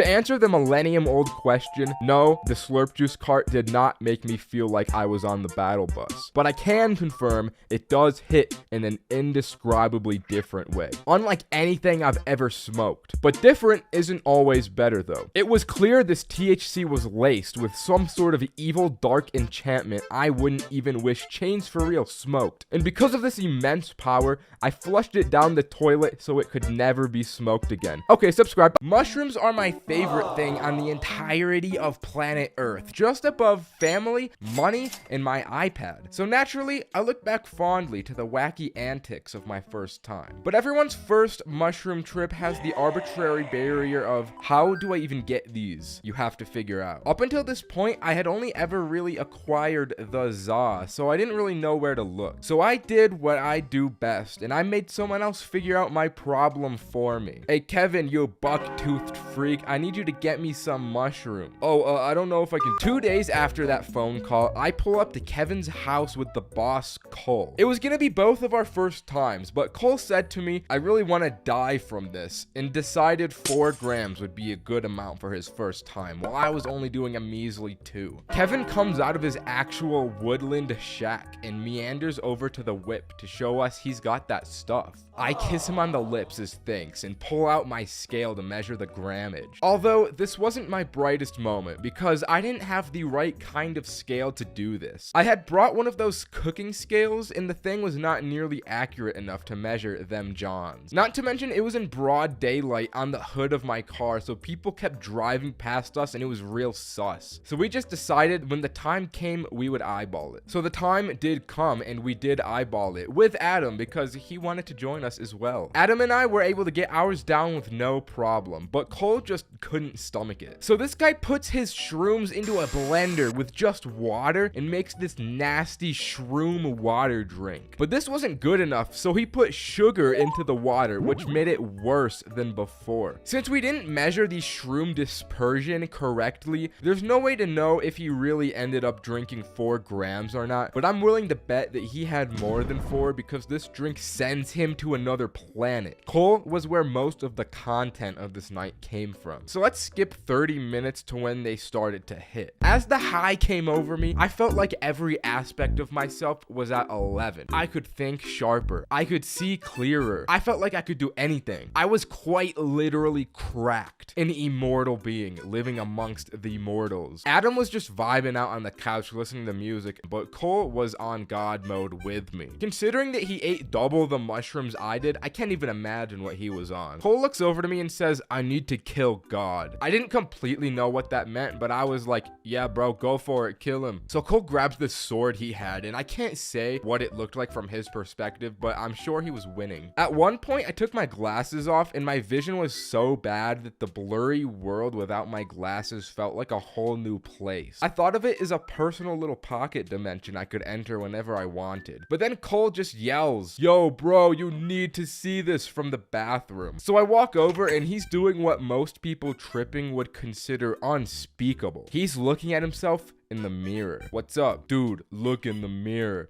I swear, the wall tiles don't normally look like this, right? So I look in the mirror and I don't see shit. Nah, you're tripping. Look closer. There's more details than usual. Oh yeah, I guess I see that. It looks like writing, bro. I think it's an ancient language. This man was positively tripping balls. He starts staring at the wall trying to decipher the ancient language, but I didn't eat enough shrooms to see that, so I just walk away. Once Cole comes out, he says to me, bro, I just made time cease to exist. There's no more future or past. Time is no longer linear, bro. And next, I'm gonna create the universe from scratch. So he lays down, shuts his eyes, and starts creating the universe in his mind. I sit down with Adam like, so what have you been up to, bro? Oh, I'm just listening to music. Then Cole walks over again and has more to say. His ass has more to say. Guys, I don't know if the universe is worth creating. Life is such a beautiful thing, but at the same time, I would be causing every human atrocity. I think you need to go on a walk, dude. So the 3 of us go on a walk around the block block. And let me tell you, this walk felt like the most cinematic moment of my life. As the shroom trip came to an end, I thought to myself, mushrooms are very cool. Alright, that's the story. Subscribe. Bye. Once you enter the demon realm of young adult life, the dynamic of Halloween shifts from candy time to party time. But that is not a memo I accepted. I still wanted to go out and collect some candy booty. I didn't want any of that booty, you know what I mean? So during my freshman year of college, as a dormitory resident, I had my eyes on a different prize than my colleagues. So I'm sitting in my dorm room alone on Halloween, dressed as Batman with a fire in me to make something funny happen. There's this girl that lives down the hall I kinda knew, so my plotting started with her. My awesome plan was to go to her dorm room door and trick or treat. I'd get a few laughs, maybe a piece of candy, and I'd call that a W. So I knock on the door like, I am Justice, trick or treat. Oh my god, you're so funny, I've got just a thing for you. She gives me a Skittles bag, like, don't eat too many. But I'm just popping off. I had been living impoverished off PB&J sandwiches the past month, so this was essentially gold. Before I leave, she adds, I'm having a little get together in a minute, so if you want to come over, you can. So I'm like, sure, I'll go over, knowing damn well I'm not going back to that place. I got my loot and that's all I wanted. I get back to my room and I'm snacking on these delights, probably watching Hunter x Hunter. All of a sudden, I'm like, oh damn, I'm really high right now. The fuck? On closer inspection, these were edible Skittles, but I mean, they hardly show it. I was like, why'd she give these to me? Honestly, I was fine with eating edibles since I didn't have anything better to do, but I just thought the situation was weird. So I go back to her room to see if she meant to give these to me, and as I knock on the door, she answers it like, oh my god, you came, come on in, come on in. I had forgotten she had a little get together I was invited to, and I didn't want to be rude and leave, so I went in, and when I saw this place, this was not how I imagined her little get together at all. It had to have been some kind of sorority party because there was like 10 girls essentially wearing lingerie, and then me dressed as Batman. They were drinking, playing games, and I'm completely out of my element and pretty high. I'm a married man. I can't be put in situations like this. So I'm like, yo, this party is epic. I'm gonna go get some water. I fill up my glass and just sit at the kitchen counter alone, trying to think of the quickest way to get out of here. I text the big man Adam to come to the door and get me out of here. I give him the room number and I say to just open the door and ask for Batman. But I didn't get a moment to see if he replied because this girl comes up to me and sits at the counter. Hey, what are you doing over here? And this is when I made a decision I look back on as highly questionable. I was new to college and I didn't want to taint my name so soon and be known as the Batman guy that sat alone at the party. So what I do is I go full Batman mode and protect my identity by speaking like Batman. I'm just thinking about criminals, you know. Haha, that's funny. You should come over and play games with us. It may have not been the best decision, but I ate a lot of those Skittles, and these people were drunk enough I could speak like Batman all I want without repercussions. This girl takes my arm, pulls me over to a beer pong setup, and hands me a ball. I didn't want to drink. I'm already zooted beyond belief, so I'm aiming between the cups so that the ball just hits the edge and bounces away. And this whole time, I'm just hoping that Adam got my text and would come through the door and save me. The more I miss, the more these people are chanting for me to get a ball in. Eventually, one of the balls land, I gotta drink it, and they're chanting for me to get more. So I do one more, and then they chant again for me to do one more. They just don't want me to stop drinking and getting these balls in the cups. I realized that this is just gonna keep happening forever, and I can't keep this up anymore. So I use the tried and true stalling method. I need to go to the bathroom. I check my phone to see if Adam's on the way, and I stand in this bathroom for like 5 minutes until I got out because I don't want to be in there for a suspiciously long time. I walk out and see the girl that invited me here. I walk up to her and I'm like, yo, did you know those Skittles were edibles? Yeah, I know you like weed, so I thought you'd like that. Huh.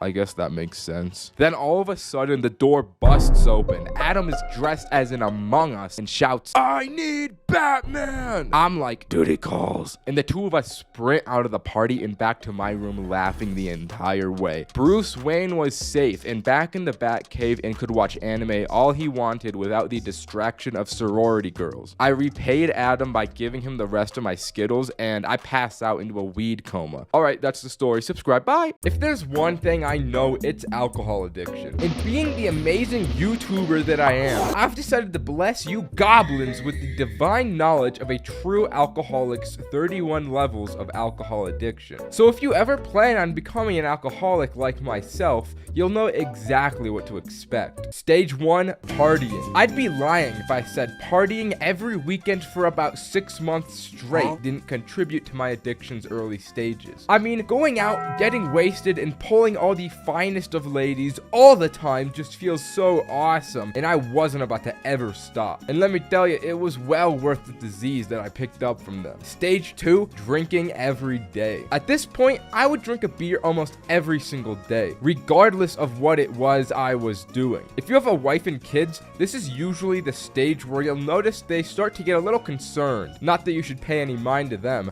I'm just saying that'll probably happen. Stage 3, complacency. You simply give up on working and stay at home watching TikToks all day. As you increasingly gain weight and become a true slob melded together with your couch, you start to really feel more awesome than usual. Stage 4, depression. The true weight of what you've become will start to set in, and admittedly, you get a little sad sometimes. I remember once when I was in this phase, I spent 6 hours crying and trying to drown my sorrows in whiskey before being just like Drake and going out like a light over the toilet. Stage 5, abandonment. I remember at this stage, my wife and kids left me, and I had to split half of everything I owned with her, and so I moved into a small apartment studio that's about 300 square feet in total. This is why you should never sign a prenup. Being alone and abandoned isn't all that bad when you think about the samurai way and how they stay disciplined and strong on a rigorous and lonely path to find true happiness. Being an alcoholic is a lot like that. Stage 6, more alcohol. Yep, you guessed it. After my family left me, I drank more because I had nothing holding me back. Stage 7, drugs. I discovered weed at this stage because it really helped me take the edge off. Stage 8,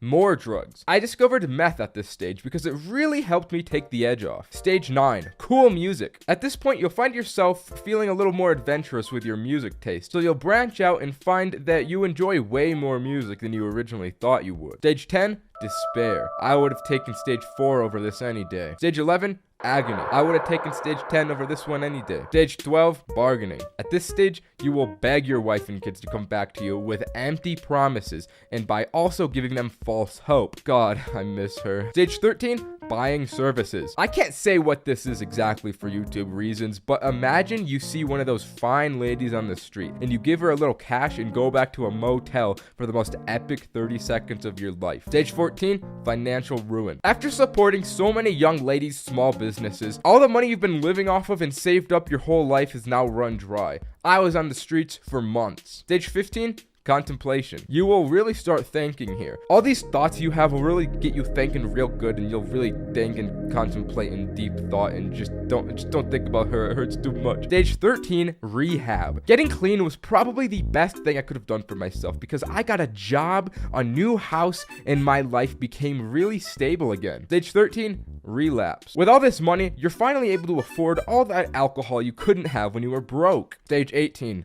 abduction. I was walking around my local town after a few dozen drinks when a suspicious vehicle took me. Dark, human-like figures towered over me and subjected my body to experiments that weren't very nice. I can only imagine that every alcoholic goes through a stage as wild and consequential as this one, and if not, you're clearly not drinking enough. Stage 19. Time skip. Apparently those figures held on to me a little longer than I thought because by the time I was back, my small little peasant village no longer existed and a few hundred years had passed. Stage 20, alcohol again. Damn, let me tell you, this future alcohol is friggin' sweet. Sheesh. Stage 21, money. You turn in all your possessions to a pawn shop because they're now antiques and you get very rich. Stage 22, buying future services. This was awesome. Let me tell you, all these techniques they come up with will blow your mind for some of the best 30 seconds you'll ever have. If you want to see what exactly they did, subscribe to Ninja Plus. Stage 23, returning home. With the last of your funds, you buy a time machine and go back home. Stage 24, grind. Now that you're back home, you have a lot of modern drinks to catch up on, so you better get chugging. Stage 25, arson. Burn her house down for leaving you. Stage 26, evasion. Now that you're a convicted criminal, you gotta run from the law. In my personal experience, going to Canada has worked pretty sweet for me. Stage 27, you don't want to know. Stage 27. Stage 28, power. Now that you're part of the mob, you have a lot of power at your fingertips. I mean, you can kind of do whatever you want here, really. So beyond this point, the stages may vary a bit from person to person, you know what I mean? Stage 29, go to the bathroom. Since you've been holding it in this whole time since becoming an alcoholic, I would highly recommend going to the bathroom, but I'm not your dad, so you can do whatever I want. Stage 30, bowling string. Since you're such an important figurehead behind the scenes of multiple governments, you can now mold the world how you see fit. So make sure to give yourself an edge over any and all competition you face, and take that edge off with a little Hennessy while you're at it. Stage 23, become a YouTuber. You heard me right. Not only is this a stage of alcoholism video, but it doubles as a tutorial on how to become a world famous YouTuber just like me. So make sure to follow these steps exactly. Otherwise, you messed up and you'll never amount to anything in your short, meaningless existence. Anyways, that's the video. Subscribe. Bye. The Penjamin to a stoner is the equivalent to a peasant's potato farm, meaning it's quite literally the bread and butter of our lives. Because of that, most people end up smoking them for their first time. But for me, this was my second time. I was posted up inside Big Bro Roderick's incredible house one winter evening. We both felt awesome with very impressive looks on our faces. There were supposedly big plans this evening because Roderick was like, I know these 4 people having the biggest, most awesome party tonight, which sounded grand, but there was one problem. Do I know these people though? No. Do they know me? Yes. And that was enough for me to be a little bit hesitant. I don't know, man. They could bully me. Don't sweat it, chap. One little dinghy off this port bow and you'll feel on top of the world. Holy crap, what's that? What is that? It's weed. Boom! This was a top 10 bomba-clot moments of my entire life. As I mentioned, I had only ever smoked one time before this, and the parasites in my brain were starting to speak to me. The same parasitic voices that tell me to peek corners in Valorant, gamble more money, and generally overextend on things I shouldn't were firing. Alright, Roderick, we've done this once before. I don't see the harm in going for a second. Oh god, it hurts so badly. You can't go crazy like that, bro. You gotta take your time. Oh, alright, I'll do it gently. Are you good, bro? Yeah. Alright, my boy, let's head out and drive to this shindig. As we start to drive, all this time in the car allows me to grasp the gravity of the situation I'm in. The world started to change around me in ways I didn't understand, and I felt an awe-inspiring feeling in my fingertips. I could not act right, and I started to go crazy until immediately locking in, because I was about to enter a home I didn't know with 4 people I also don't know. Hey, bro, if they see me like this, what do you think they'll think of me? Oh, I think you're gonna be all good, bro. Oh my god! I had a bad case of the poo-poo eyes from those Penjamin tokes. You look awesome, dude. You'll be okay. Just put on these cool shades and they'll be very impressed with your style. Whoa, I feel like I'm number 1, dude. So as we pull up to the house, there's only one single objective on my mind. I need to convince each of these people that I'm sober. Because if they see me high, they're gonna think I'm an addicted bum. We walk in through the front door and there's already a major fork in my plans. Roderick had actually brought me to the hose. I don't even know how to act around the hose when I'm sober, and those pen hits gave me slurp juice brain. Luckily, there was only this one girl named Sarah as we walked in,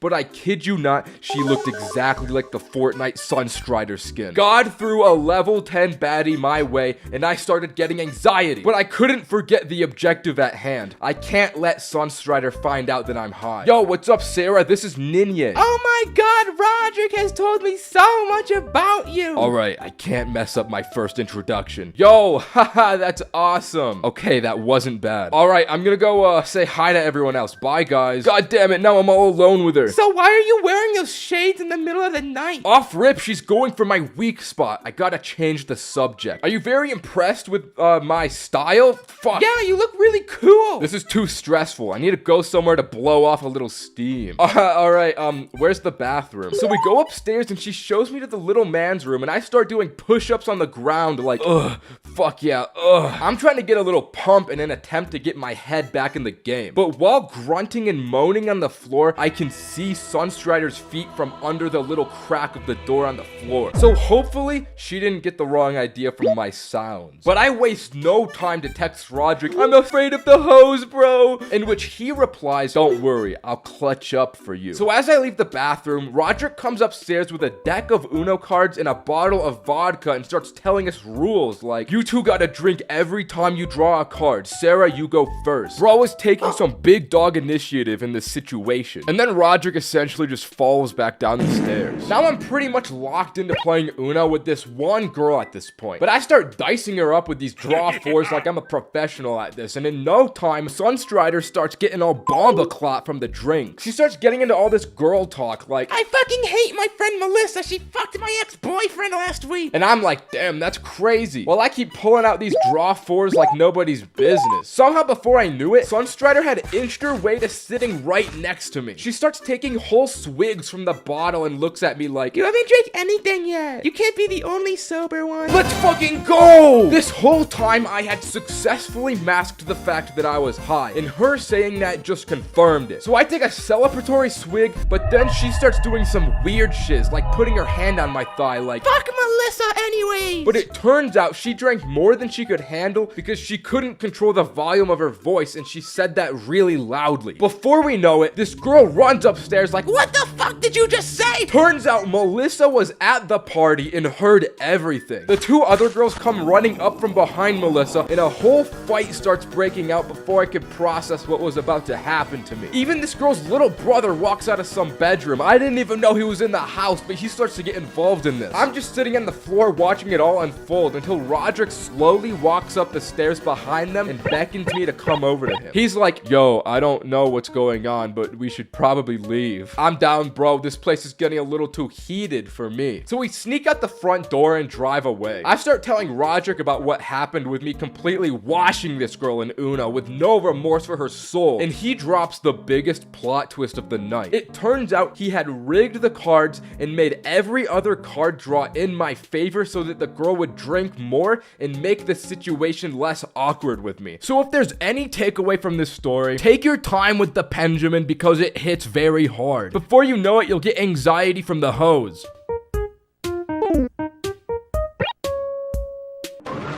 Smoking the grass is unironically my career at this point. So you'd think I could hold my own against a little something, right? But this New Year's, I had a man of very high stature and business class offer me some za from his world. And it was like nothing I had ever done up until that very moment. But like I said, it was New Year's. The whole gang was downtown following Roderick around like little baby ducks because he supposedly had a surprise for all of us. So once we all get to the square where the ball drop was going to happen, he leads us all into an office building and up this elevator. Are we even supposed to be here, dude? I don't care. I literally was not asking you. Bro, get me out, sus, get me out. Gentlemen, trust me, we're good. Now collect yourselves and become presentable. We get to the top floor and step into this massive office building overlooking downtown. To my side, there's a table covered with tons of different drinks. Yo, what is this place? It's my parents' office, lads. And then out of the corner of my eye, I see him. It's big man Roderick's very own father. But he explains to the group that throughout the night, all of his lawyer and business friends would be coming through, and that we were all welcome to as many drinks as we wanted. So the boys go feral. Let's go! Hey, give me that. Thank you. You want my vape, bro? All right. Oh, God. I miss her. I miss her, bro. You know, sharing always makes me feel better. Do not fret. Cameron was the sober man that would be taking us all home this night. We were all being very responsible. So we all start opening the office windows and yell nonsense at random pedestrians. Before we know it, the place starts to fill with lawyers. The group breaks up, and in the presence of all of these high-value value individuals, I taught some guy's wife how to floss. 10 p.m. was closely approaching, which meant that the first ball drop was about to happen before the real one at midnight. We all link up, look out the window, and despite this not even being the real New Year's celebration, the streets are filled with swarms of people. As we all marvel at this horde, we see a familiar face standing outside. It was our boy Tony. We need to go out there. So we all run down the stairwell and out the back exit, but as we left the door, we ran past one of the big dog lawyers that I had recognized seeing upstairs, and he was smoking something. So I made a mental note before joining the crowd. We gave Tony monumental greetings until ball drop time was about to happen. We all run to the center of the crowd, bust down excellent style for a few minutes until returning back to the lawyer office, stench and sweat covered from all of that bussing. Back up the elevator, I lead the squad into a small conference room and explain to them, boys, I think there's weed on the premises. I want to get my hands on it before the real New Year's event happens. So we start scouting around the office looking for the guy I had seen earlier. We ended up finding him still at the same spot prior, and as we walked out, the legend offered us some. So we all, minus Cameron, smoked with this lawyer, and before it really hit us, it was quite chill. So once we had our fun, it was back up to the office to devour the sandwich rolls and prepare for battle at midnight. Roman and Roderick start devouring every last crumb like savage berserkers, but I'm feeling a little differently. Yo, guys, that lawyer stuff is really hitting diff right now. How do you feel?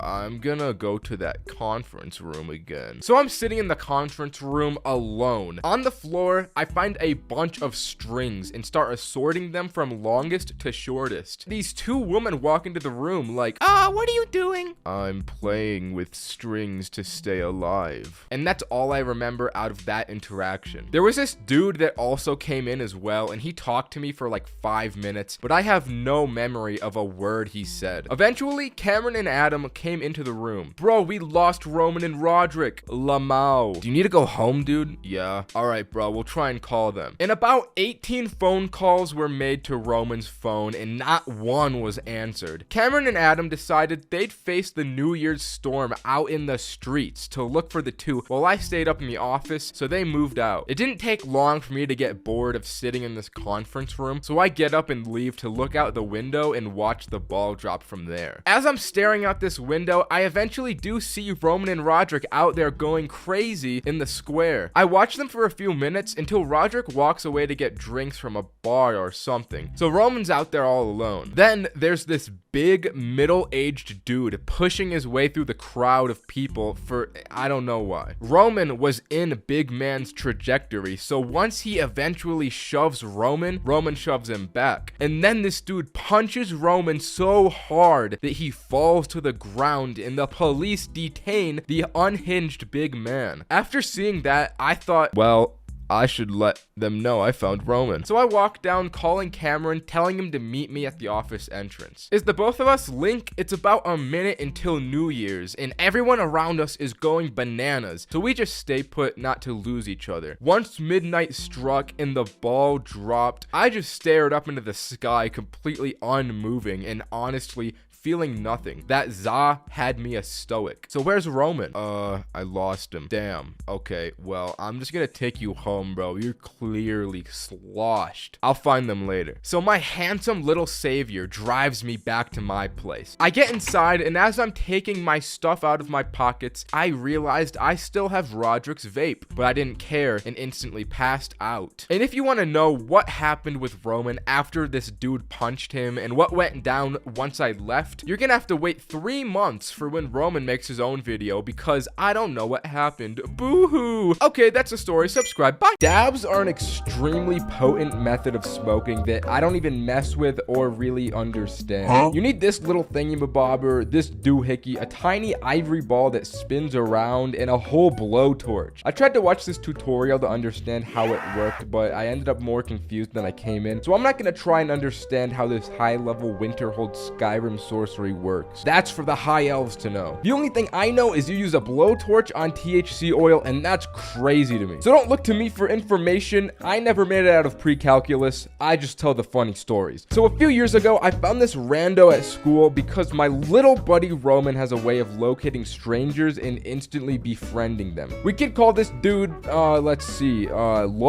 ruler of the high elves. So Roman comes up to me and he's like, yo, I met this dude named Lois in my class. You want to come over to his house with me? And I had never gone over to someone's house before meeting them, so I thought, yeah, that'd be funny. I'm down. So after school, we meet up at Lois's house and enter this nice, massive home. After we came through the door and met him, he mentioned that tonight was going to be an epic, no parents are home, we can do anything we want type of deal. So we popped off and he led us into his bedroom. As soon as we entered his room, it reeks and there's garbage everywhere. Bro's room was completely different from the rest of the house. He had clothes all over the ground and probably like food crumbs in his bed sheets. But the most bizarre thing he had was an open bag of coffee beans lying on the ground under his desk. I asked him, bro, why do you have an entire whole thing of coffee beans in your bedroom? And he explained to me how when his parents make him go to bed at night, he likes to secretly stay up and game. But when he gets too tired, he swallows the beans whole with some water because he doesn't know how to use a coffee machine. And that was the first red flag that we were in the presence of an actual sociopath. And then he wasted no time to instantly pull out the entire dab rig. So you guys ever smoked dabs? And to be honest, neither of us really even knew what dabs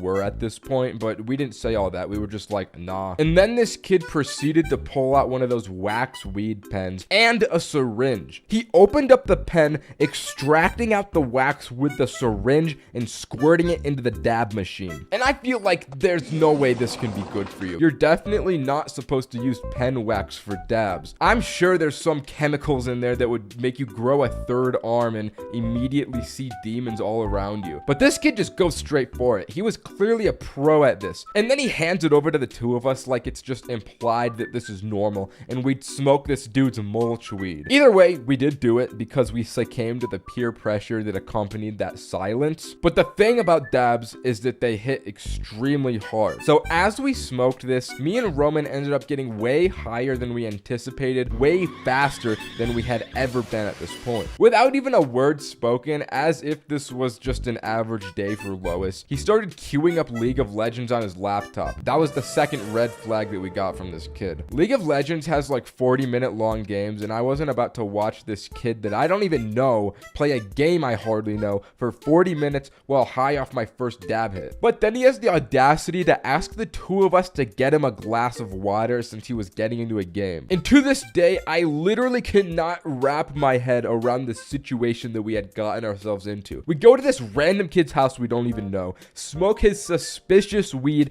and then he ignores us. And the fact that he's so casual about the whole situation makes me think that he's done this to other victims, and every time his parents go out, he just picks a new kid from school to do his biddings. So me and Roman go down to this dude's really nice kitchen and start eating all of his food while plotting and preying on his downfall. On one hand, we had a really cool house to stay in, and we could just eat all of their expensive snacks with no real repercussions. On the other, we'd have to spend the night with this strange elf person that kind of seems like he's using us. In the end, we decided to troop it out for the night because, to be honest, if we were to leave, we probably couldn't find our way home in the current state we were in. We brought up this dude's little Wawa drinky in the sippy cup and tried to make some kind of conversation with him just to see if he was going to do anything else but play League. But the way he was glued to this game, we kind of realized that this was all he was going to do. So we just walked out of the room and started exploring and pillaging all around this dude's massive house. I mean, it's not very often that you get to go through a stranger's house with no supervision and off a dab hit. And let me tell you, this exploration felt otherworldly because of it. The house could have felt way bigger than it was because we were high, but going through the hallways, the rooms just felt endless. The amount of bedrooms were ungodly in this house, and it took all of me and Roman's collective willpower to not steal their belongings. It was like getting into the loot vault in Fortnite night and resisting the urge to take a golden scar. We eventually found what seemed like a family computer room, so we decided to set up camp there. We migrated back to the kitchen to get our yummy snacks and came back with a massive load of epic foods. We kind of just played random games on this dude's computer for a few hours, and the whole time this kid did not come looking for us. We set an hourly alarm to routinely check on the kid just to see what was going on with him, but he was literally just playing League all night. Multiple hours passed of this, and it got to the point where we entered ungodly hours of the night and we just wanted to go to bed. But this dude was completely unwavering in the face of the tiredness. He was gaming all night. This went on for so long, we just started to theorize this kid forgot we were in his house. But we didn't want to go to bed because it felt weird to just sleep in a stranger's bed. So we conducted a plan to sneak out of the dude's house undetected. We called our friend Adam to pick us up a few blocks down from the house, and on our way out, we stole a bag of Cool Ranch Doritos and tactically shut the front door behind us very sneakily and quietly. We got out of the house, and the next day at school, the kid didn't even mention anything or talk to us, and it was almost like he didn't even know the whole thing happened. Ever since then, I haven't smoked dabs because it was a weird experience, but anyways, every single day of my miserable life, I smoke a very unhealthy amount, and when I inevitably whisk myself away into my sweet little dreams, they always turn out to be actual fever dreams. It'll either be the most delightful, confusing, or downright heinous activities my mind conjures up deep into the night. The complete relaxation and peace of mind being high gives me while falling asleep is worth the gamble I always inevitably take in my dreams. So I've recently journaled some of my more out-of-pocket dreams I've had while high, so I can expose my evil subconscious to the public. I'm not afraid to say it. I love monkeys. They're too funny and silly without a care in the world. All they do is swing from vine, chill, and be awesome. So I end up watching a lot of monkey videos in my free time, especially when I'm off a few gummies. You could best believe that afterward, when I fall asleep, a few cheeky chimps sneak through into my dreams. Now, this particular dream was built different because it starts off in the center of the monkey town square of the monkey village. This place had chimps and baboons walking all about in a civilized manner, and somehow I had this ability to telekinetically communicate with any monkey I wanted to. They would come up to me like, and I'd look into their soft eyes and respond. Yeah, man, I totally get you. That's too true. So I'm doing my monkey business, shopping in the local banana store, when the great sage monkey and mayor of Monkey Society approaches me. Nah, man, you got it all wrong. I'm a monkey just like you. I was just in an accident.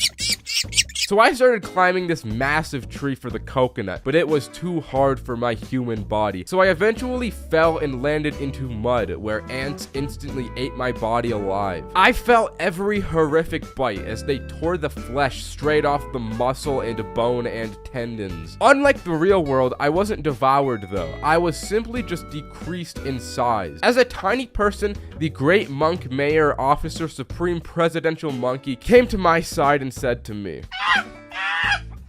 I had never felt such disappointment in a chimp's eyes. Then I was quickly thrown into a trash can. It was an abrupt ending, but I mean, these are just dreams. I can't help what happens. Now that was a little dark, so let's lighten the mood. So I keep having dreams about prison. Whenever I go to bed, I more often than not dream I'm in a jail cell locked behind iron bars. This particular high-induced prison dream was a little different than the other ones I've had because it was also completely lucid. I had full control over my thoughts and actions, and for some reason I was in an all-female prison despite being a large smelly man. I vividly remember the first thought I had to myself being, I gotta riz up these prison ladies, sheesh. Then grabbing the bars containing me with my huge arms and ripping them out of the walls one by one. Despite being aware it was a dream, I lost all control. As soon as I stepped out and all these fine dames laid eyes on me, I knew what was about to happen. One by one, each of these women slowly approached me. And right before it was about to get epic, I woke up into a sleep paralysis episode. I was laying in my infested bed as I remember remember it, but I couldn't move my bones or muscles. Then shadow people started to move out of the closet and slowly approach me. It was just like my dream prior, except that instead of hot babes, it was horrific eldritch underworld demons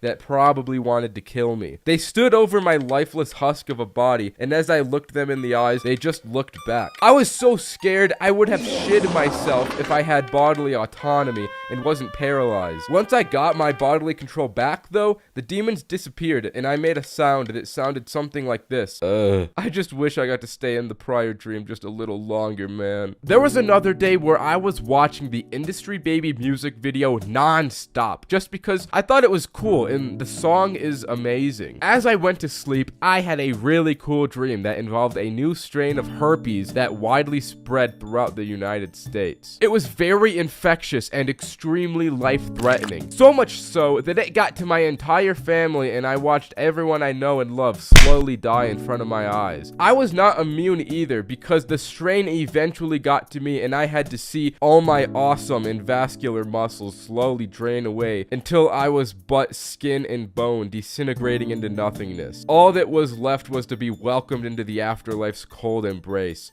It was probably the coolest dream I've ever had. But throughout all these high dreams, my real high dream is to one day eventually smoke weed with Pokimane. I think that would make for a banger video, am I right? Anyways, I was just like Drake these nights because I would get so high I would be out like a light. And that's the video. Subscribe. The relationship with the plug is more impactful on your life as that of your parents. But what precedes that relationship with the plug is a constant and brooding struggle to find the one. Those moments when you struggle to find a plug at the climax of a dark and damp boys' night, it's a formative canon event that bonds us all. Sometimes you come out the trenches dry and you and your boys throw in the towel on finding a plug. But when the gang clutches up and secures that last minute plug for the night, the moment is nothing shy of pure bliss. I can't imagine any other scenario more intense. And an intense night was surely ahead of me and the boys when a very tantalizing Friday night opportunity presented itself during the before school round table discussion. Boys, who's trying to get into a little trouble tonight? Oh, you couldn't possibly mean. I think you lads know exactly what I mean. Alright, so you got any of that skiddly diddly hopscotch diddle drip on you, bro? Nope. Yeah, my pockets are empty. Oh, damn. Well, I guess we've got to get a plug on our hands. And right then, phase 1 of the plug struggle began. As all desperate high schoolers do when in need of a little grass, we all spammed everyone we have added on our Snapchat. We all tried different approaches, starting with the simple and to the point method. Anyone got grass? We tried the desperate attempt. Hey bro, please, does anyone have weed? I need it so bad, bro. And we even tried the really desperate method. Hey bro, would you trade a couple dozen tamales for a perk? And by the time the gang got back together after our first few periods, it was like, alright boys, let's see the plugs for tonight. What did you all get? The only snap I got back was a picture of this girl's forehead. What about you guys? I got the left side of her face, but I think she wants me, bro. Damn, all I got was left undelivered by Team Snapchat. I think it was safe to say phase 1 was a complete train wreck. So next was on to phase 2. The second phase of our plug struggle was just straight up going up to every group we could find at lunch and asking them if they had a plug. Yo, you guys got a plug?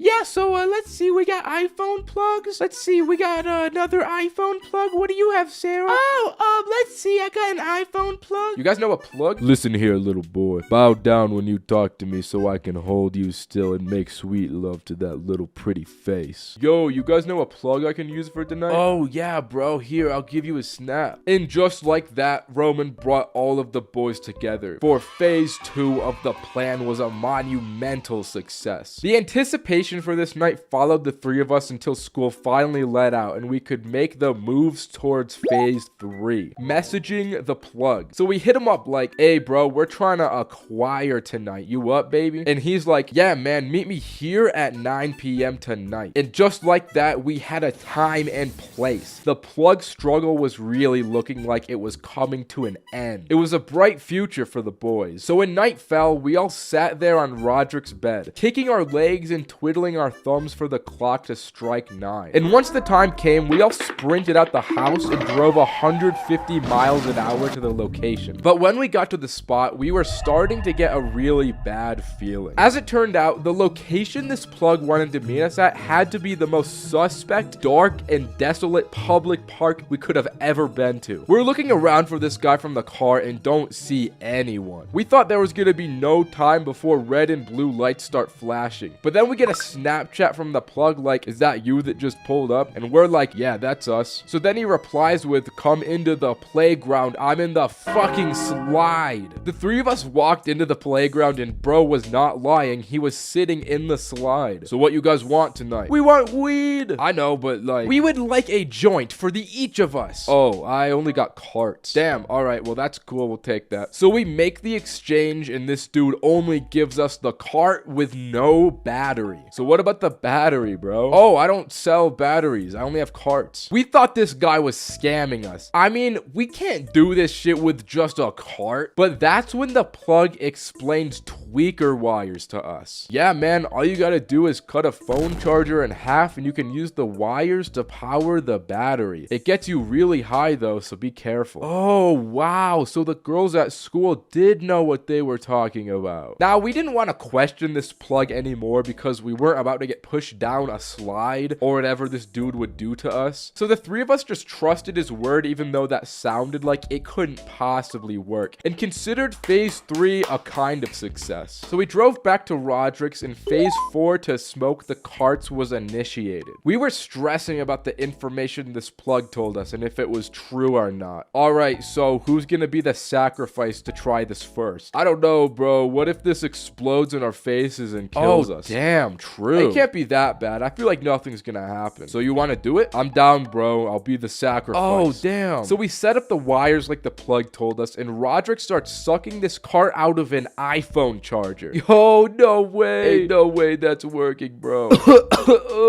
Bro, do you feel high? Did it really work? Bro, it's like I hit the cart, but the house was the battery. No way. He's for sure high, dude. So what's it feel like? Is it good for us to smoke? Dude, I mean, help yourself, but this shit is hitting me like a fucking semi-truck. Roderick got ubiquitously sent into the shadow realm from that hit. It turns out that when you use tweaker wires, it makes you tweak. The electricity heats up the oil way hotter than a battery does, which in turn puts more weed particles into the inhalation, and in turn makes you higher than you could ever imagine. Damn, I guess it's either we get too high or we aren't high at all. Nah, man. I know one way. I know a method. I didn't want to do this, but my cousin can get some for you guys. Oh, for real? All right, so what's his number? It's 54. No, I think it's 4954. No, nah, that ain't it. I think it's 4594.